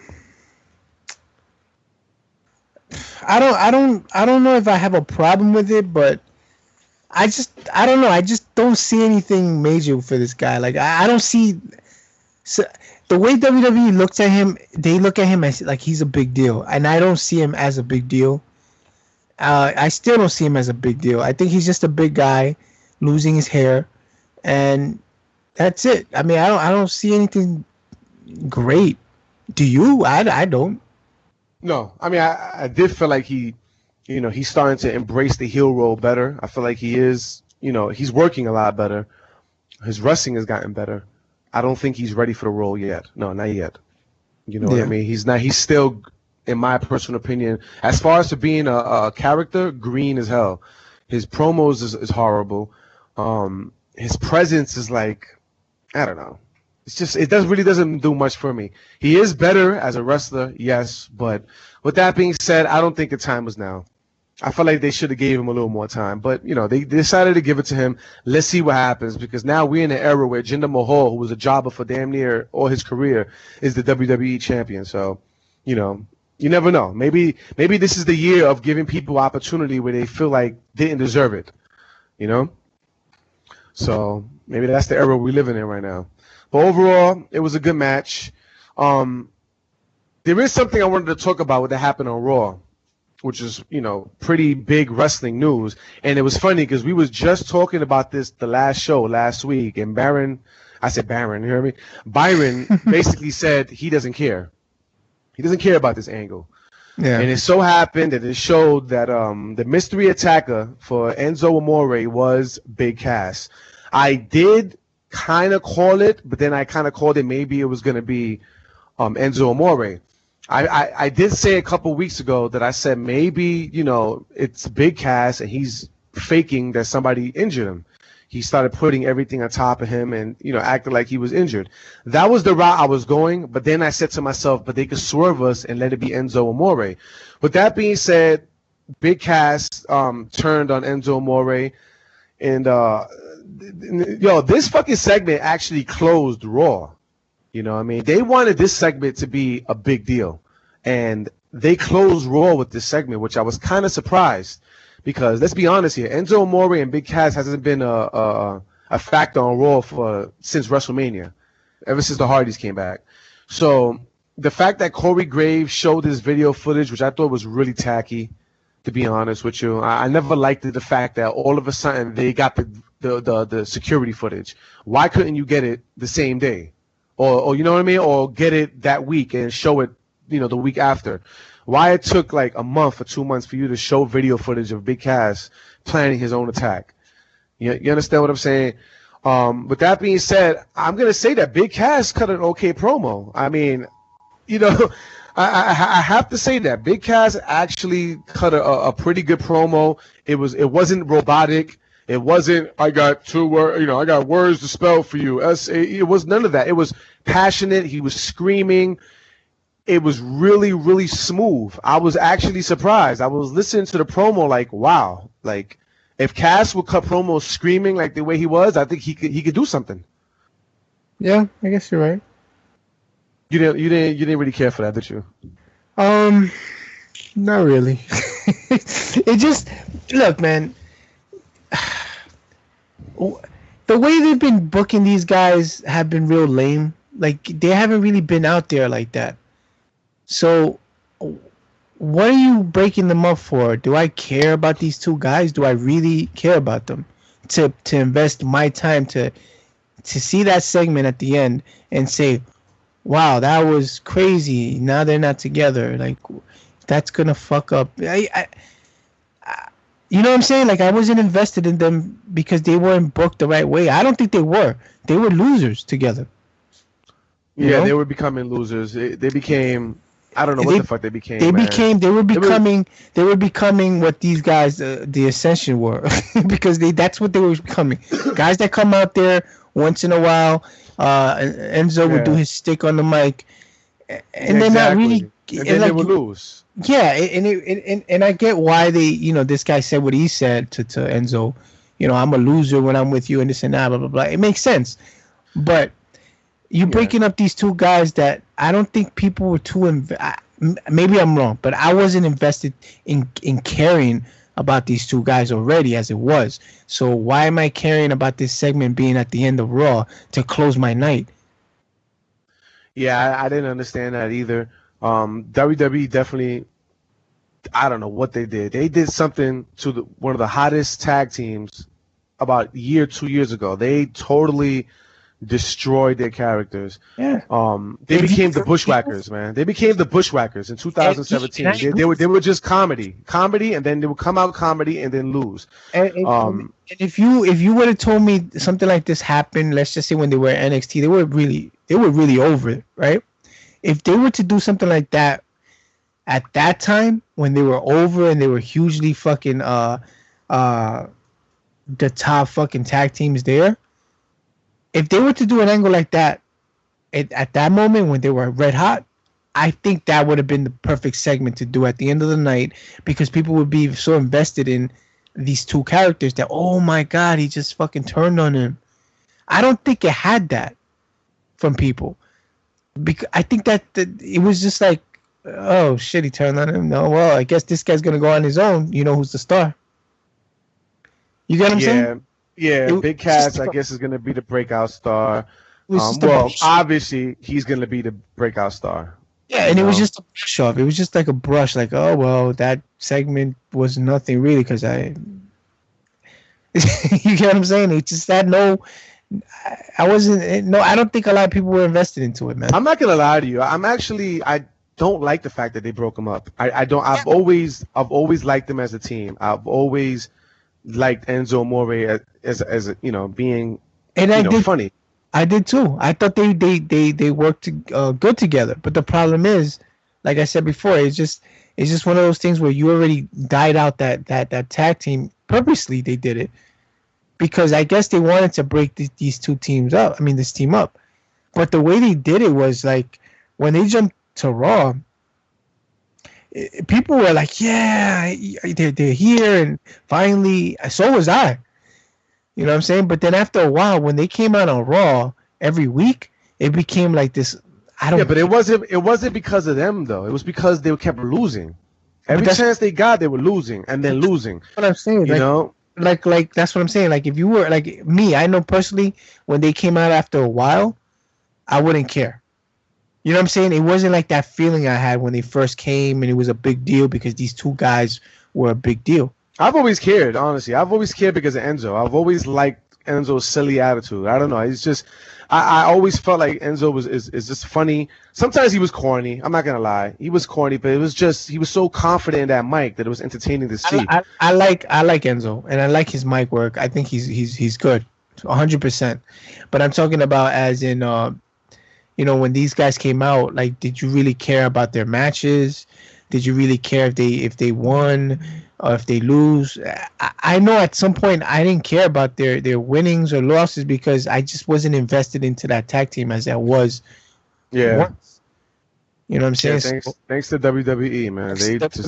And this is exactly what I always tell people that seem not to understand. When you go to fucking the main roster, it's a whole different game, man. People keep telling me Nakamura is going to be over no matter what, and he's on the main roster and this and that. Nothing's going to happen to him. Man, look what happened to these guys. Look what happened to Sammy, and Sammy was over. And look what happened. But you can't really compare them because I felt like, and I remember saying this around WrestleMania time was, ever since the Hardys came back is when they really went downhill. Because we all was in agreement that we felt like it was their time at WrestleMania to become the champions. I felt like the only reason why they didn't become the champions was because the Hardys came back. You know what I mean? And I felt like the Hardys really were one of the main reasons why they didn't become the champions. But even around that time, anyway. But even so, I still, me personally, I wasn't investing into them anymore. Like I just didn't. I wasn't following them anymore like I used to. I lost interest in their tag team. In anything they did, pretty much. I just lost interest in them. You know, so when I remember seeing that segment closing out, I was not. It didn't surprise me. On top of that, I think they went with the same approach that everybody, like, it was not. It was not like they did a swerve here where people. They actually went with the obvious. Yeah, also. Like it was just too obvious that they did it. Like it. So you know what I'm saying? Like somebody kind of mentioned this, and I forgot. I think I was on YouTube and I was listening to somebody talk about the breakup, and it's true. The crowd wasn't really caring much about it. Yeah, you know, they didn't overly boo Cass. They didn't overly cheer Enzo. Yeah. It was just whatever. Okay. Like I think people were I felt the same way. You're closing off the show with this. Like closing off the show with this, and it was just like it wasn't even a hard investigation. You closed the show showing a video package that you could have showed 3 weeks ago. Exactly. Stupid. And it was it should have been where Big Cass just eventually just turned on him during a match, you know, and beat his ass. I would have preferred something like that than what they did on Raw, because I thought it was so cheesy. And listen, Enzo did a great job. He acted like he was hurting. He got a tear in his eye and shit. Even at some point, I noticed that Big Cass, I think, asked him, "Are you okay?" Because when he saw a tear, I don't know if you noticed that I think he asked him, "Are you all right?" Not purposely, like he's being a dick. I think he really felt like, "Oh shit, are you all right?" Because he saw a tear coming out of his eye. So Enzo did a great job. But I think everybody felt the same way, man. I can't believe you're closing the show with this when that's not really a big deal to the people at the moment. Yeah, they haven't really been a big deal for the longest, to be honest with you. That was my point, as in they weren't. If you were to do it with somebody like, let's just say, the Hardys, that's a big deal now. That's a big deal because people are invested in that tag team. You know what I'm saying? That would have been a perfect way to close the show. Not with these two guys. People weren't as invested as people think with these two guys, and that's WWE's fault, the way they booked them. You know. Yeah, you know, it's kind of unfortunate. Where do they go from here? I have no idea. I'm gonna say I really don't see WWE championship material in Big Cass as of right now. He did cut a good promo on Monday, but you know, that's one day, you know. But yeah, how do we know for sure? I mean, WWE seems to like him, yes, because he's tall and this and that. But are we as the fans gonna be really invested in him? That's the thing. It just depends on how he's presented to us. If they start forcing him down our throats, no homo, you know, it just becomes that thing. You know, it just. I don't think they're gonna force him down our throats. I just feel like they're going to think that we are going to be like, oh, wow, Big Cass is 7 feet, so now he's going to take over type shit. And I don't see that. I don't know. It's something about Big Cass. He's missing something. I don't know what it is. I don't know if it's his plain ring attire. Huh? Muscles? Well, muscles is definitely one. 'Cause I did notice that his physique is not one of a bodybuilder. You know, he looks kind of like. He got titties. He got titties. Exactly. I was gonna say he got a lot of estrogen around the nipples area. You know, and if you see old videos of Big Cass, he had bigger titties than that. Yeah. You know, when he first started. Oh yeah, it's horrible, man. But he just missing something. The plain ring attire, the edge look, the titties. I don't know. It's just something about. I don't see major superstar in him. He's just tall. That's it. Yeah, he definitely needs to come out next week with a different look for sure. If you come with the same exact look, I'm not gonna be so into that shit because he's playing a heel now. Yeah, that's true. And where does Enzo go from here? I mean, honestly, where does he go? Poor guy, because he ain't going nowhere. I hate to say it like that, but I don't think WWE really is invested in him as much. So I think he's just going to become. Really? I think he's just going to become the comedy guy on the mic, constantly coming out there losing. He's going to put smiles on people's faces when he's out there on the mic. He's going to definitely feud with Cass.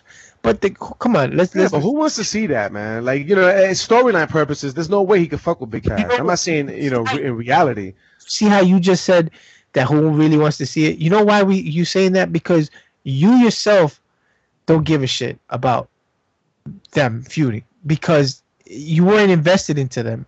If the Hardys were to feud right now, as red hot as they are, we would want to see that. You know what I'm saying?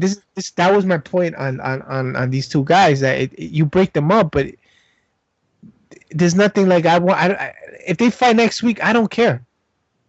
You know what I'm saying? I don't know. I feel like, to be honest with you, a lot of people feel like Enzo was not going to go nowhere. It's basically a wrap for him. But I don't know. I feel like he could be in the cruiserweights. He could be an a really, really obnoxious guy in the cruiserweight, trying to get under his opponent's skin. Yeah, he could lose, he could win, but at least he's fighting people his weight class. You understand what I'm saying? Where even if he does win, it will look more convincing than him beating somebody, as a heavyweight. Beating somebody a heavyweight. Go ahead. You're saying that, that's what I was thinking. Like, I think he should be in the cruiserweight division, right? I really believe that's where he should be. The problem with that also is, I think his wrestling skills is not up to par. No, they're right. I don't think he has an issue with that. I think him being on Raw and facing all these guys. First of all, I don't see him going over any of the big guys at all. That's what I'm saying. Yeah. So if he wants to go to cruiserweight, I think he has a better chance to whatever. Yeah, he looks like he could beat somebody in a cruiserweight at least. Yeah, but the problem with that now, also remember, you still need other names in that division where he can feud with. You don't have that many fucking top names there, so he becomes another Austin Aries kind of guy where people start losing focus on that guy, and that is exactly what will happen to him. I feel like he would be perfect, man. I really do feel like him going to the cruiserweights would be a perfect gig for him. I don't know why. A lot of people is not mentioning it. A lot of people feel like, he won't fit in the cruiserweights. I feel like he would. I could picture it now. Hey, I lost 2 pounds. Now I'm 204. Hey, I'm a cruiserweight now. I'm going to fight you. I can see that. He looks like a smaller guy, but I'm just saying, bringing him there, there's not enough for him to feud with there. You know what I'm saying? He could beat a lot of those cruiserweights. He could beat the TJPs and the fucking Mustafa Ali guys. He could make a little run. I'm not saying he could win the title, but give him something to do. Let me ask you something, O. How many guys are in the fucking cruiserweight division right now that we know about, that are always on TV, that are always on the TV on the fucking network that they have their own separate show? How many? I don't know exactly, but there's a few of them, right? There's definitely more than 10. I'll tell you that much. Okay, so from those 10, all we really, really know, like with the fans that actually are paying attention to what's going on, as far as I just know TJ, whatever his name is. You got TJP, you got Brian Kendrick, you have I forgot about Brian. Matata, you got what's the other guy's name, man? You got Austin Aries, you got Neville. You have a lot of different people he can feud against. He has the Alexander guy who just came back. Don, that guy who's with Alicia Fox. There's some people there. The dancing, jiving guy who I cannot stand. Forgot his fucking name. The black guy with the dreads. What is his name again? I don't know, but we don't even know half the names. No. The point is, there's people he could feud with. It's not a point about the names. The point is that there's people he could feud with and prolong his WWE career until they finally realize they got nothing for him. Yeah, it's such a sad thing to say. Yeah, you're right. But I just hope I just want WWE to really focus on getting guys that have name recognition to jump on that fucking cruiserweight division to help that shit boost up, because they only it's the same thing like with the women's division on Raw, when you only had fucking Charlotte and Sasha Banks. That's not gonna just be that's it. You know what I'm saying? Look what they just been doing with Neville and fucking Austin Aries, constantly facing each other. It was just them all the time. TJ wasn't really involved with much. He was always behind somewhere. And the other guys, which I can't even name because I don't know. I can only tell you what they look like. You know what I'm saying? So they definitely need to. If you're gonna bring Enzo over there, and you gotta try to get Rey Mysterio, man. Like that's the guy you really want on that fucking on that roster. Rey Mysterio's signed with Lucha Underground. He can't come right now. Right, but but you know what I'm saying. You got to get people like that. You got to get people. Yeah, but Rey Mysterio, how much can he really do for the company right now? I mean, yeah, he's definitely a name. Getting Rey Mysterio, it would definitely be a big deal in the beginning, but after a while, then what? That's what I'm saying. You have to get more than one guy. I'm not saying to just rely on Rey Mysterio, but if you get Rey Mysterio, if you get fucking who else can you name me a fucking top? That's what I'm saying. Who else is there that's not in WWE that's a hot, prospect like that?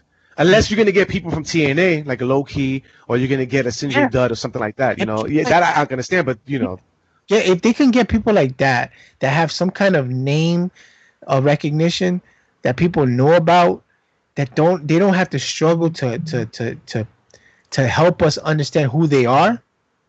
If you can get people like that, that will help the other guys that people don't really know about to be aware of, because now they're feuding with people we know about. Now it's helping us understand that character, because the way they're doing it now, nobody's caring about these characters, man.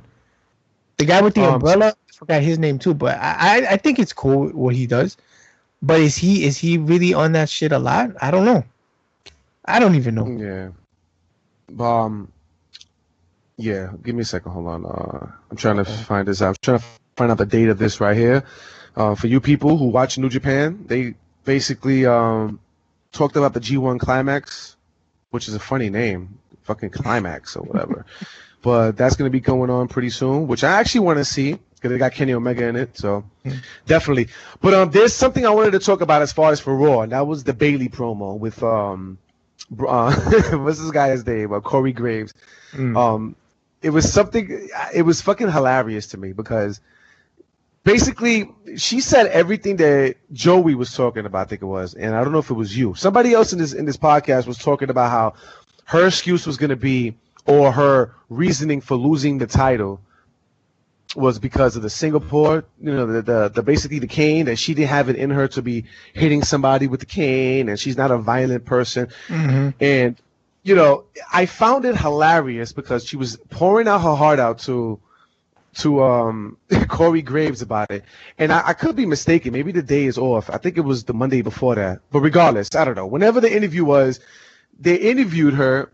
And then in the ending of the interview about how she couldn't hurt somebody, she asked for a hug to Corey Graves. And it was so funny, the expression of Corey Graves' face looking at her like, yo, you a weirdo? Like, why you want to hug me? Like, he gave her this face like, okay, you want to give me a hug now? Like, it was so fucking funny because they almost looked like they changed her character to be some stupid, girl who has a mind of a kid who's retarded. I don't know. It's fucking hilarious, man. But it was the way he gave the hug to her, and he looked at her like, why you want to hug me for?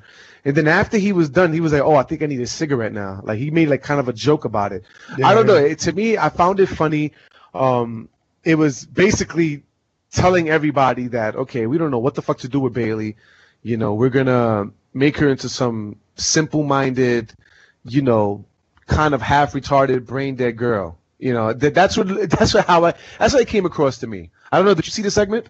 I did. And I'm agreeing with you. It's just, it goes to show you that they're fucking up her whole character up, man. People are just not... Man, they're burying her completely, man. They are just fucking her shit up badly. And you know what's crazy is that I always looked at her as a female that would be the John Cena of that division. Oh, a lot of people did. I didn't. But, me. When she became in the main roster, I couldn't stand her. I said, nah. Yeah, this is not what it is. Yeah, I think they completely fucked her shit up, man. Another victim of an NXT jumping onto the main roster. That was over. But it was so funny. Like, Corey Graves' facial expressions, like, you want to give me a hug?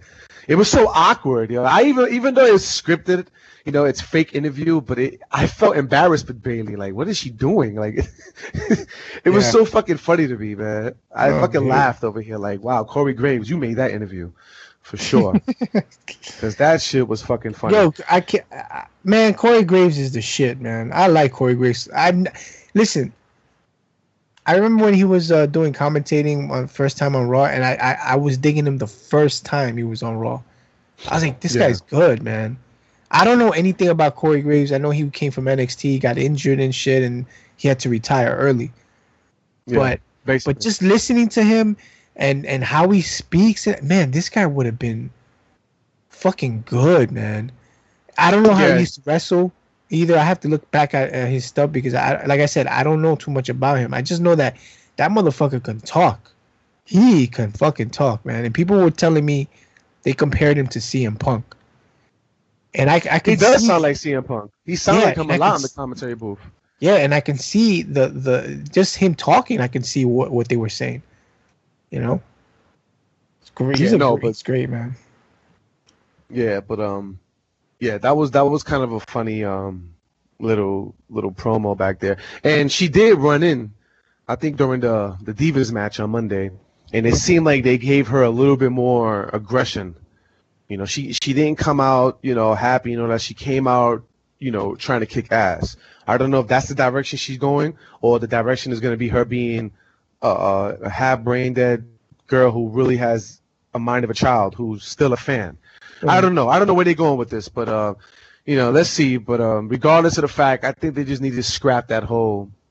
But then again, maybe they need to just embrace it. Maybe they need to go that route with her, where she's so simple-minded in her head that it's funny, it's going to be a joke now. Now it's not going to be taken seriously no more. So maybe that's what her career needs, to kind of make joke about her whole character instead of trying to take it serious or trying to get some sort of sympathy from the crowd, Like, this is a joke, and then eventually maybe she'll go over. I don't know. But as of right now, whatever they need to do, they need to do it now, because Bailey is not the same Bailey when she first came in. No, and I agree 100%, man. She's fucked. Yeah, I don't know how they can really bounce back from what they did to her. Yeah, well, it is what it is. There's a rumor going around that Daniel Bryan is. Whoa, wait. So that was the fucking Money in the Bank review, I guess we can say, right? Yeah.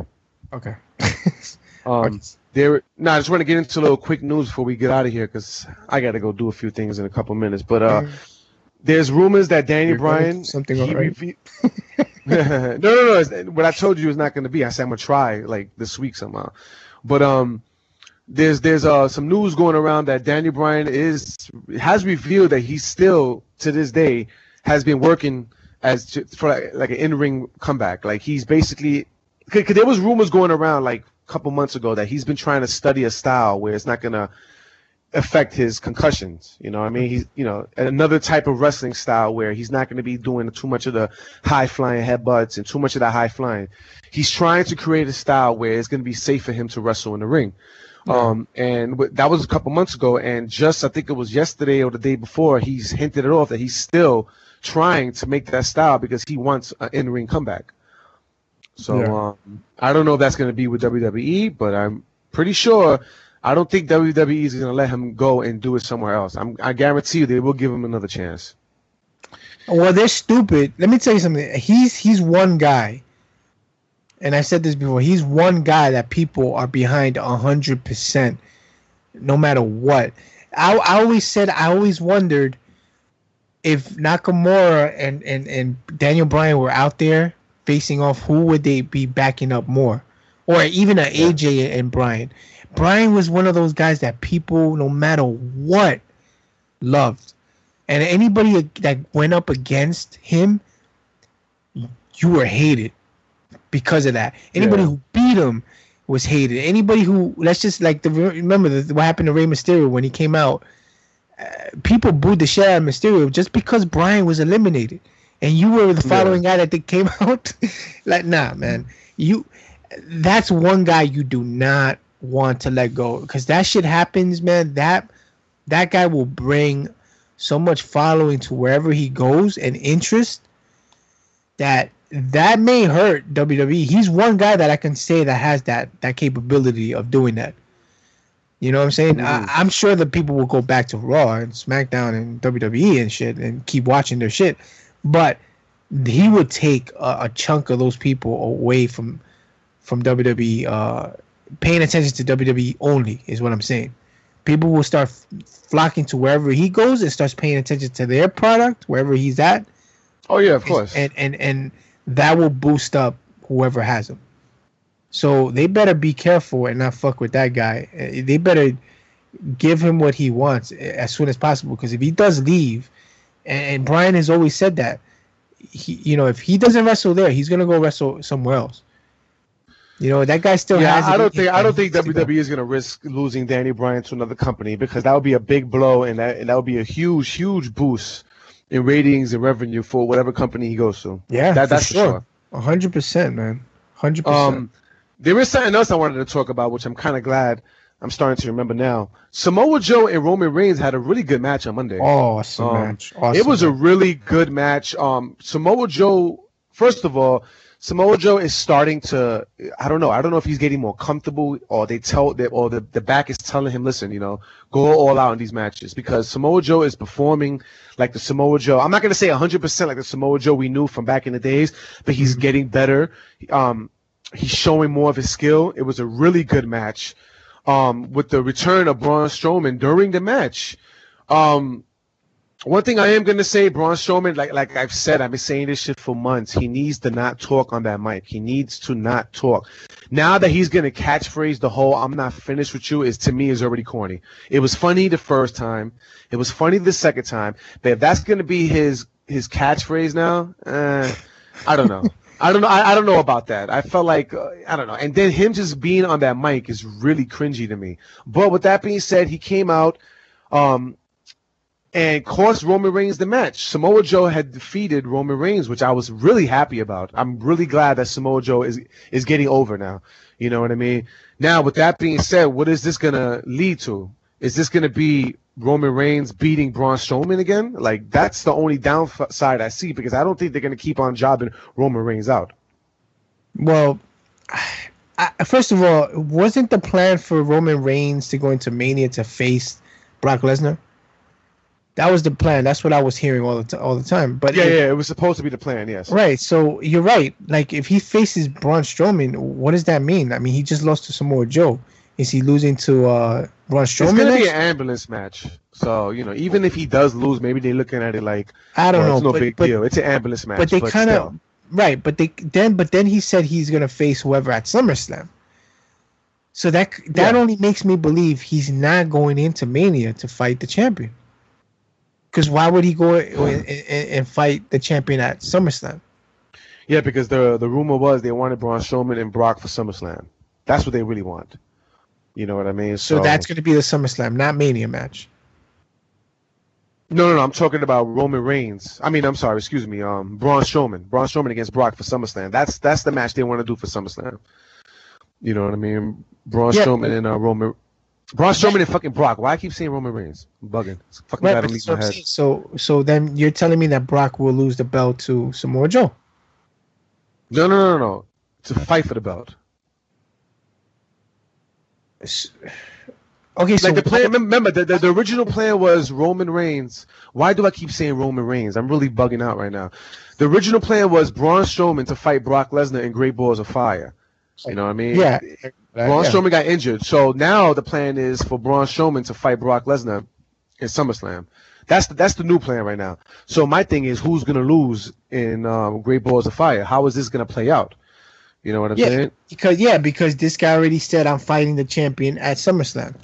Yeah, so, and I don't believe that Samoa Joe is gonna win the belt for sure. But if Brock comes out as the champion, that means we're gonna get the match at SummerSlam with Brock and Roman.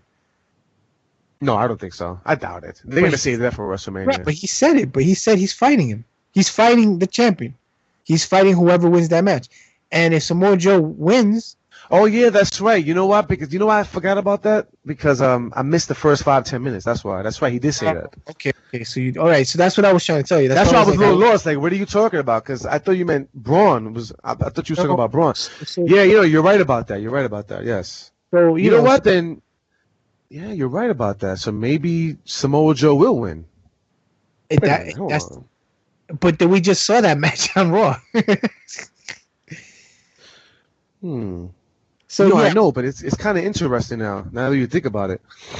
Well, that was the rumors. Maybe they changed their mind. Maybe they're gonna go with something else, and they would rather put that, Roman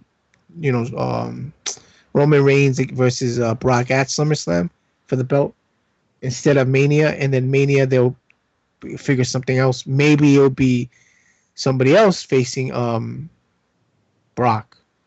Mania, or Roman. Maybe Roman Reigns will go as a champion into Mania and facing Brock as a rematch. I don't fucking know. I just don't want to keep seeing it if it's going to be constantly. No, that's true. I know they had an awesome match at Mania when they first fought. That was a good fucking match. They were really hitting each other. But it kind of makes you think, what are their plans for Mania then? Because that was the plan. I don't know. Things do change. Yeah. I mean, it is kind of interesting to see who's going to come out in Great Balls of Fire. I don't know if you noticed, but they put the dick logo back during the pay-per-view. They did? Yeah, it went right back. I don't know. It was during the pay-per-view though. I don't think it was during Raw, but it was definitely during the pay-per-view. They put the flaming balls in the cock right there. So so they probably made a mistake, maybe, or somebody backstage made a mistake, or they said that's pay-per-view. Fuck it, you can put it down. Yo, that's don't do it. Don't do it during live TV type shit. Balls in the cock on fire. Fuck it. I told people, man, the last time I seen a picture like that was in an STD clinic, man. You know what I'm saying? It's like, if you had this symptom, please check yourself. Oh, man. That shit is crazy. But I'm trying to see if there's anything else. I guess we're done over here.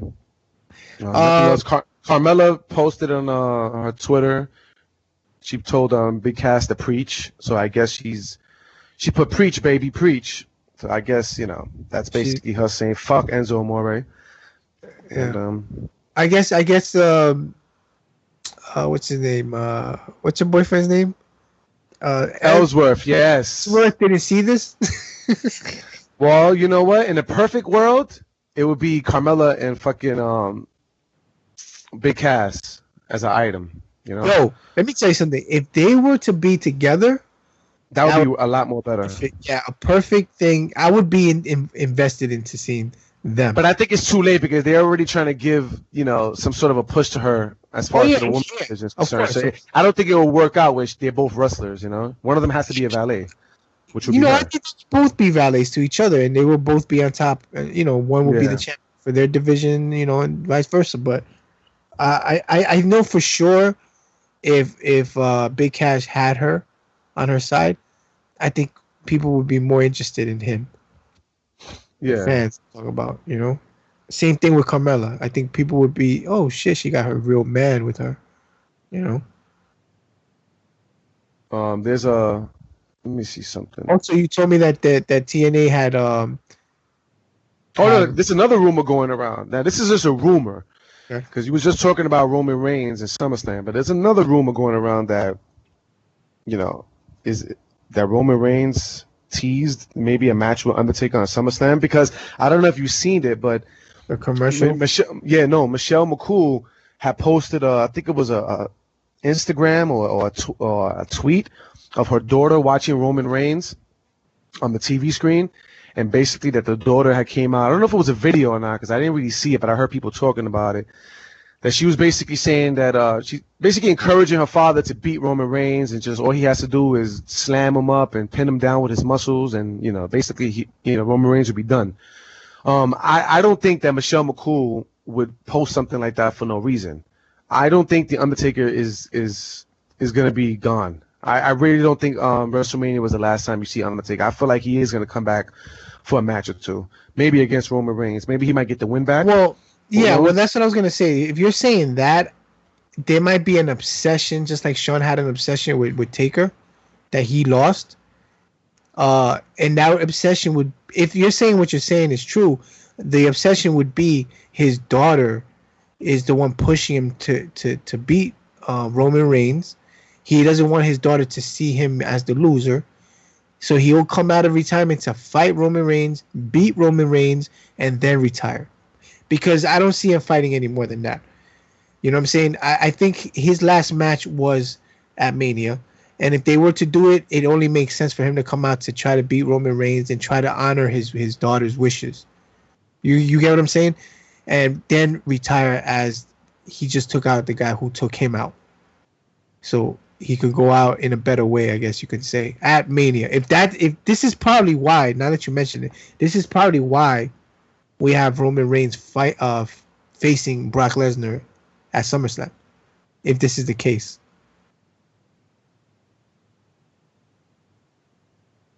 Am I alone? Testing. Yeah, I'm sorry. I turned off the mic by mistake. I'm sorry. Yeah, that's probably what it is, though. Oh my God, I fucking hate when somebody leave an answer machine while I'm on the damn fucking phone. Anyway, with the last piece of news before we get out of here was, I guess TNA has basically released, I think it was Al Snow, Hurricane Helms, Shane Helms, and there's another guy. I forgot his name.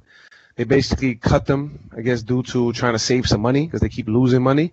I actually thought TNA was doing better, but I guess they're not. So they're trying to cut some expenses out here. So yeah, I know nobody gives a fuck about, Shane Helms and Al Snow, but I always thought Al Snow was a pretty, good asset, especially when he became heel in TNA. I thought it was some great promos he was putting on, but I guess the Owl didn't think so. And there is another rumor going around that the negotiations for the broken gimmick has restarted. It seems like WWE is still in talks with TNA about the whole broken thing. At this point in time, I'm getting tired of hearing about it. I'm not going to sing a lie to you. People just gave up on it, and whatever happens at this point. I think people are not, like you just said, pretty much, all right, whatever. If it happens, it happens. What the fuck can you do? I think in the beginning, people were like, oh, come on, give him the fucking gimmick, da da da.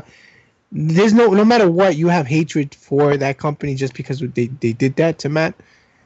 But hearing it constantly, they're talking about it again, or I'm already getting tired of it already. If you're gonna do it, just do it. Yes, I want them to do the gimmick, but after a while, it's like, okay, that's enough. Yeah, I don't want to keep talking about this shit. But anything else? Because I think we covered everything we needed to cover. No, just like I was saying on SmackDown, they were just gonna pretty much Shane McMahon took away the Money in the Bank briefcase from Carmella, and they're gonna restart the match next week on SmackDown. I hope Carmella wins again, and maybe if Ellsworth is gonna be out there, he's gonna help her win again because that's what he's out there for, but in a different way. And you had, who else did you have on SmackDown facing each other? You had Dolph Ziggler against Nakamura. Pretty good match. I liked it. Yes, I did wanted to say that one. Regardless of what we think about Dolph Ziggler, man, but Dolph Ziggler, even though he's kind of still losing, he just seems more like a force than he was when he was a face. He's putting on great matches. It got to a point where the crowd was chanting for Ziggler. I don't know if you heard it. No, I missed it. Yeah, there was crowd reaction for Ziggler.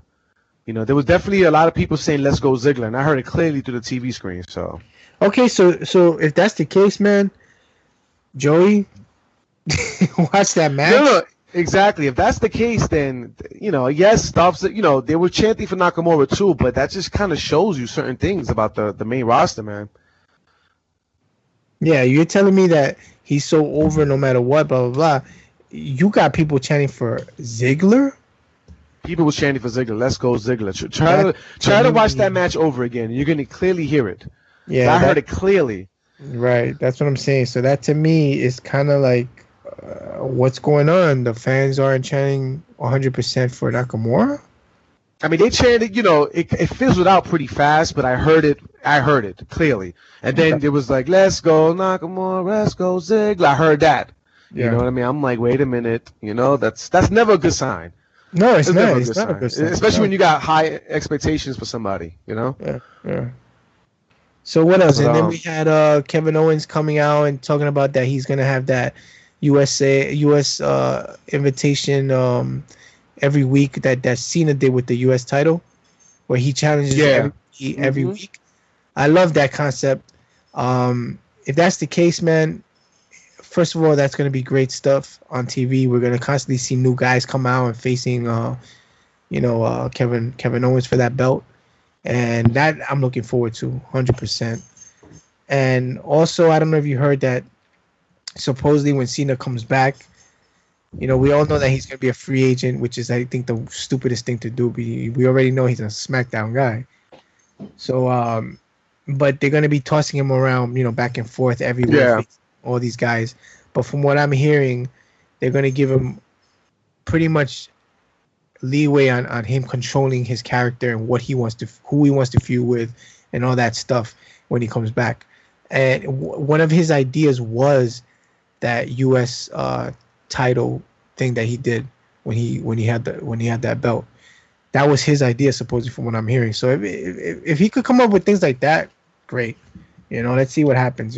Yeah, obviously he's going to be a free agent because of the ratings. They want to help ratings for Raw, so they want to keep it where, oh my God, John Cena is going to show up on Raw and get these ratings. Yeah, that's what basically why they're doing that. And do I like it? Yeah, why not, man? Right about now, they need to do whatever they have to do to keep the ratings up for Monday Night Raw. And John Cena is already an established OG, so giving him that leeway, why not? You know what I mean? At this point of John Cena's career, he's not really as selfish as most wrestlers would have been in the younger days. He knows where he stands in his company. You know what I mean? So I think it's cool. There's nothing wrong with it. No, and look, for people that really put down Cena has put people over, man. And not only that, Cena has not held the belt as much as he used to. Which he doesn't need it. There's a lot of guys who don't need a belt like Cena. Cena does not need a belt to put him over. Yeah. Mm-hmm. You know what I'm saying? So he's helped a lot of guys, man. For him not to fucking go after that belt, and if he did, he lost and put the other guy over. He's done a lot for people, man. Yeah, no, that's definitely true. He did a lot for people, but a lot of people still. You know what it is? There's a lot of interviews how much of a piece of shit John Cena was. He held down a lot of wrestlers that that was supposed to come up, so they say. Is it true? I don't know. But at the end of the day, this is a cutthroat business. When you're in a business, you have to do things like that to stay on top. You don't want nobody to take your spot. It's like you opening up a McDonald's next to a Wendy's. You're gonna have to somehow compete with them. You got to keep them down. And I'm not saying to bury talent, but you hear this a lot with different people. Oh, he was an asshole to me, or he held me down. Of course, because he wants to stay on top. He doesn't want to lose his position. It's up to you to you know what I'm saying. Like Austin said, like Austin tells people, some of these guys, go out there, don't be afraid. Just go out there and do something that's gonna make you stand out. It's gonna make people, because WWE has this thing where they're controlling you and what you do out there, but have some balls and do something. Go out there. Dean Ambrose, man, I'm sorry. That guy is so fucking annoying to me at this point. And Laura's going to hate that I say it. I know. But listen, he's comedy relief out there. That's what he became. Yeah. And it sucks, man. They could do so much with this guy, but he is comedy relief out there. That's what he's about. He goes out there, like what happened on Raw.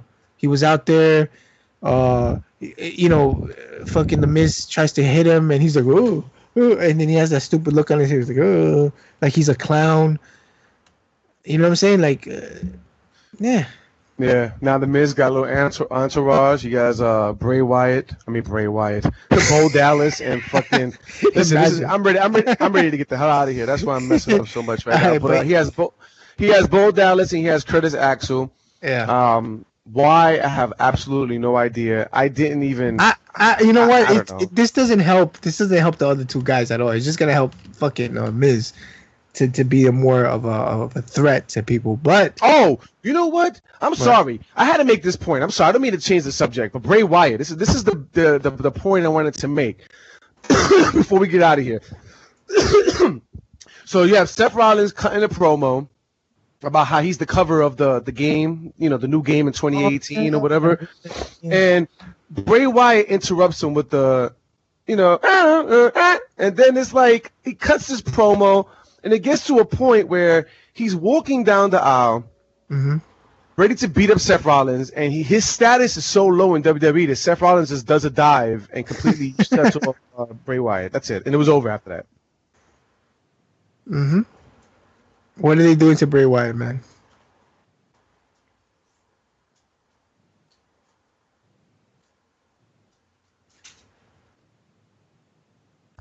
Hello? Yo. Yeah, I'm sorry. I had to pick up a phone call. No, I was just saying. I didn't know if you were there or not. No, I'm saying. No, I was here. I just had to pick up a phone call. I thought it was important, but it's fucking credit card people. You're important. I have an important message for your credit card score.